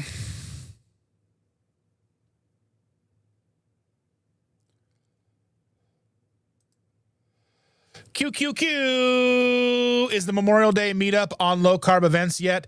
I don't believe so, but I told Miriam that we would do it at 6 at BW3's in Elkhart, so it might be there now, but I don't know for sure. I'll have to message Chris later. I know they'll probably be busy today, but I'll let them know.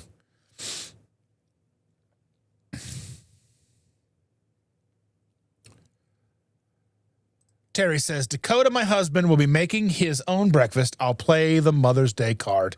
I love it. Terry Girl became a member. Thank you so very much. I truly appreciate you. Thank you, thank you, thank you. Thank you, thank you, thank you. Let's see. Jerry says, Elkhart is approximately 460 miles away, which is about 6 hours and 46 minutes drive via I-94 and I-90 East. That's a long drive. That's 60 hours or like 7 hours there and 7 hours back. I mean, maybe Amy, you could sleep at Amy's like guest room or something if she has a guest room. Yeah, maybe you could stay with Amy. Amy hasn't been here today, but I think she's out of town, isn't she?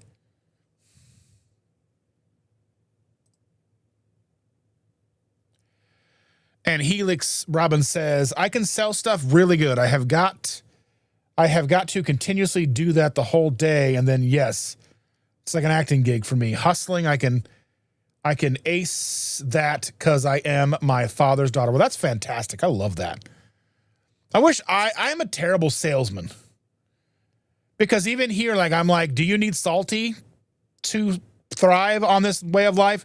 No. Does it help? Sure. Do you need keto chow? No. There's nothing that I have to sell.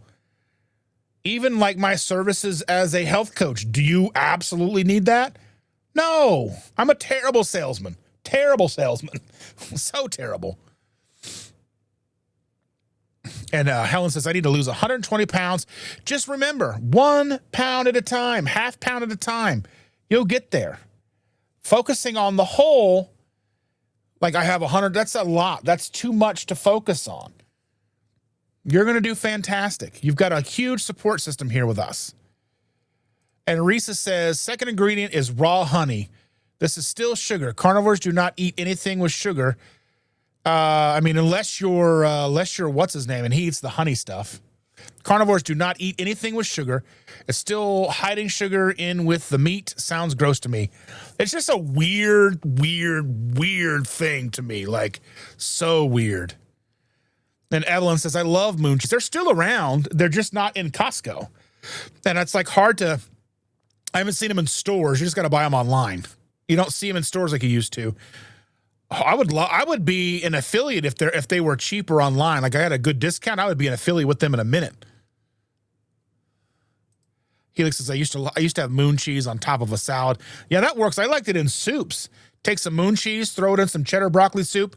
Oh, John with a $5 super chat. Thank you so very much. Thank you so very much. I truly appreciate you so very much. And Risa doesn't pay for lard. I cook bacon and save the grease. I do that when we can, but we often run out, and I don't want to cook my chicken in bacon grease. And Risa says, my hubby put our Nespresso. We had our Nespresso pods on Amazon as well. We'd have 150 show up at a time because we had each use 5 or 6 a day each. Same thing with the coffee that we use now. We use like 5 or 6 teaspoons of that, which is each is basically would be 1 pod. So yeah. And Kathy says, I watch money and Christmas hauls. Chandra does that with, like, she watches people shop for reselling. She like watches a lot of resale content. I'm trying to scroll through and get caught up here with everybody.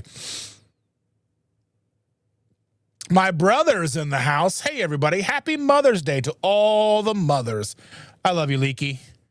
I'll call you or text you when we're done with this live here in a little bit, if you're still listening. And Mary T says, I told you about the $16 pound of butter I buy from the organic dairy down the street. It's not always available, so I tend to hoard it. I have at least 10 in the freezer, maybe more. That's just crazy expensive. Oh, my goodness. I'm sure it's delicious, but, you know, crazy. I don't know how much that kind of butter would be here. Probably $10 a pound, probably. Maybe the same. I don't know. And Helen says, I feel moving our bodies is essential. I mean, yeah, we've got to move. You know, we move a lot, but I think, you know, but the idea, you can't outrun a bad diet, but you can't, like, you know, but I think moving is so very important too. We just kind of get stiff and cranky.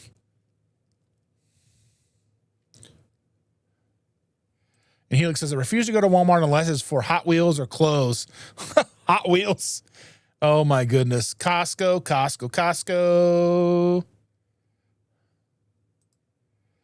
And Helen says, when I go live, I seem to get creepy men or trolls. That's why I would say when you go live, set it to subscribers only. And even if it's just subscribe for a minute. I do 5 minutes, and it cuts down on people coming in. And then if trolls do come in, I just block them. Block them all day long. But luckily, this community is pretty good, and we don't get a lot of trolls. There's a few that kind of come around from time to time, but we're relatively lucky, and we don't get a lot of them here. I just block them anyway, because there's no room for that here. No room at all. Yeah, Lisa is here. Good morning, Lisa. So very glad to see you. Butter is key. Butter is amazing. Watermelon, raspberry, and the pink lemonade. So, yeah, I'd imagine that there's maltodextrin in the raspberry, the watermelon. I don't know about the pink lemonade. It came out after the lemonade salt, so I don't know. But you could always test if you have, like, the Lugol's iodine. Take a packet, couple ounces of water, and drop a couple drops of Lugol's in it. And if it turns like a purple color, then you know there's some maltodextrin in there. And Mary says, I always regret it when I succumb to some new manufactured food. It almost never lives up to the hype. Even keto, real food tastes better. You know, 100%. Yeah. I mean, there's been a few things that I really liked that have gone away. Like there was a company called, I can't even remember what they were called. Nolita. It was Nolita. They made cauliflower hash browns. And they sold them in the freezer at Walmart. And they were about as clean as you could probably get from a frozen product at the grocery store. And I bought them a few times. They were like $7, $8 a bag. But it was nice knowing that I could just throw those in the oven. And then I had some hash browns, tater tot type things. They were great. I loved them, but then they went out of business. They're just gone.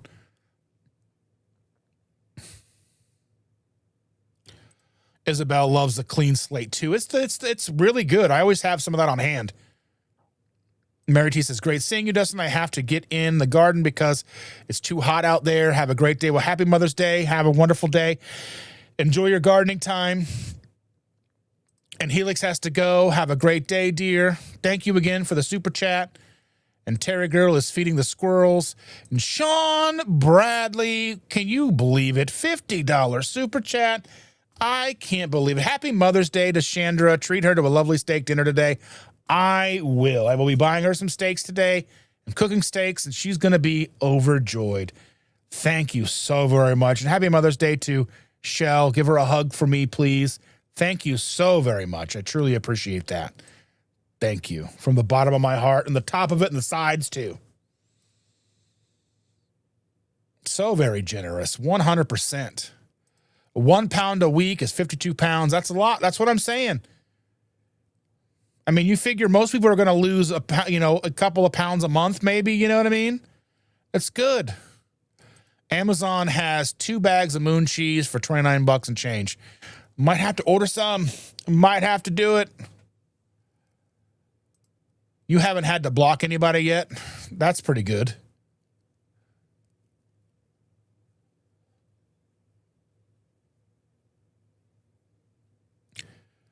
Oh my goodness. Caught up. Everybody, we're caught up today. Thank you all so very much for being here. I mean it. I truly, truly, truly mean it.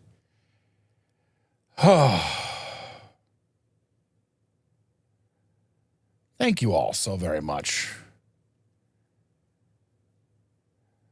And I was telling Dan this yesterday, like when I decided to do this live, when I started to do Sundays at 7:30,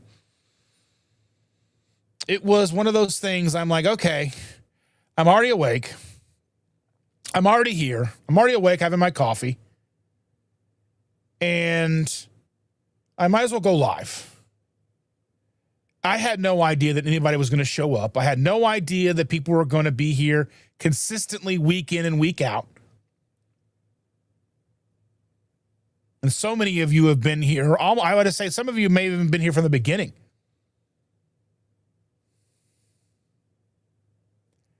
And it's truly awe-inspiring to me. And I'm super, super excited to have all of you here. Even you, Jaheel. Happy Mother's Day to Chandra. Dustin, I hope you went shopping at SeaWorld Gals.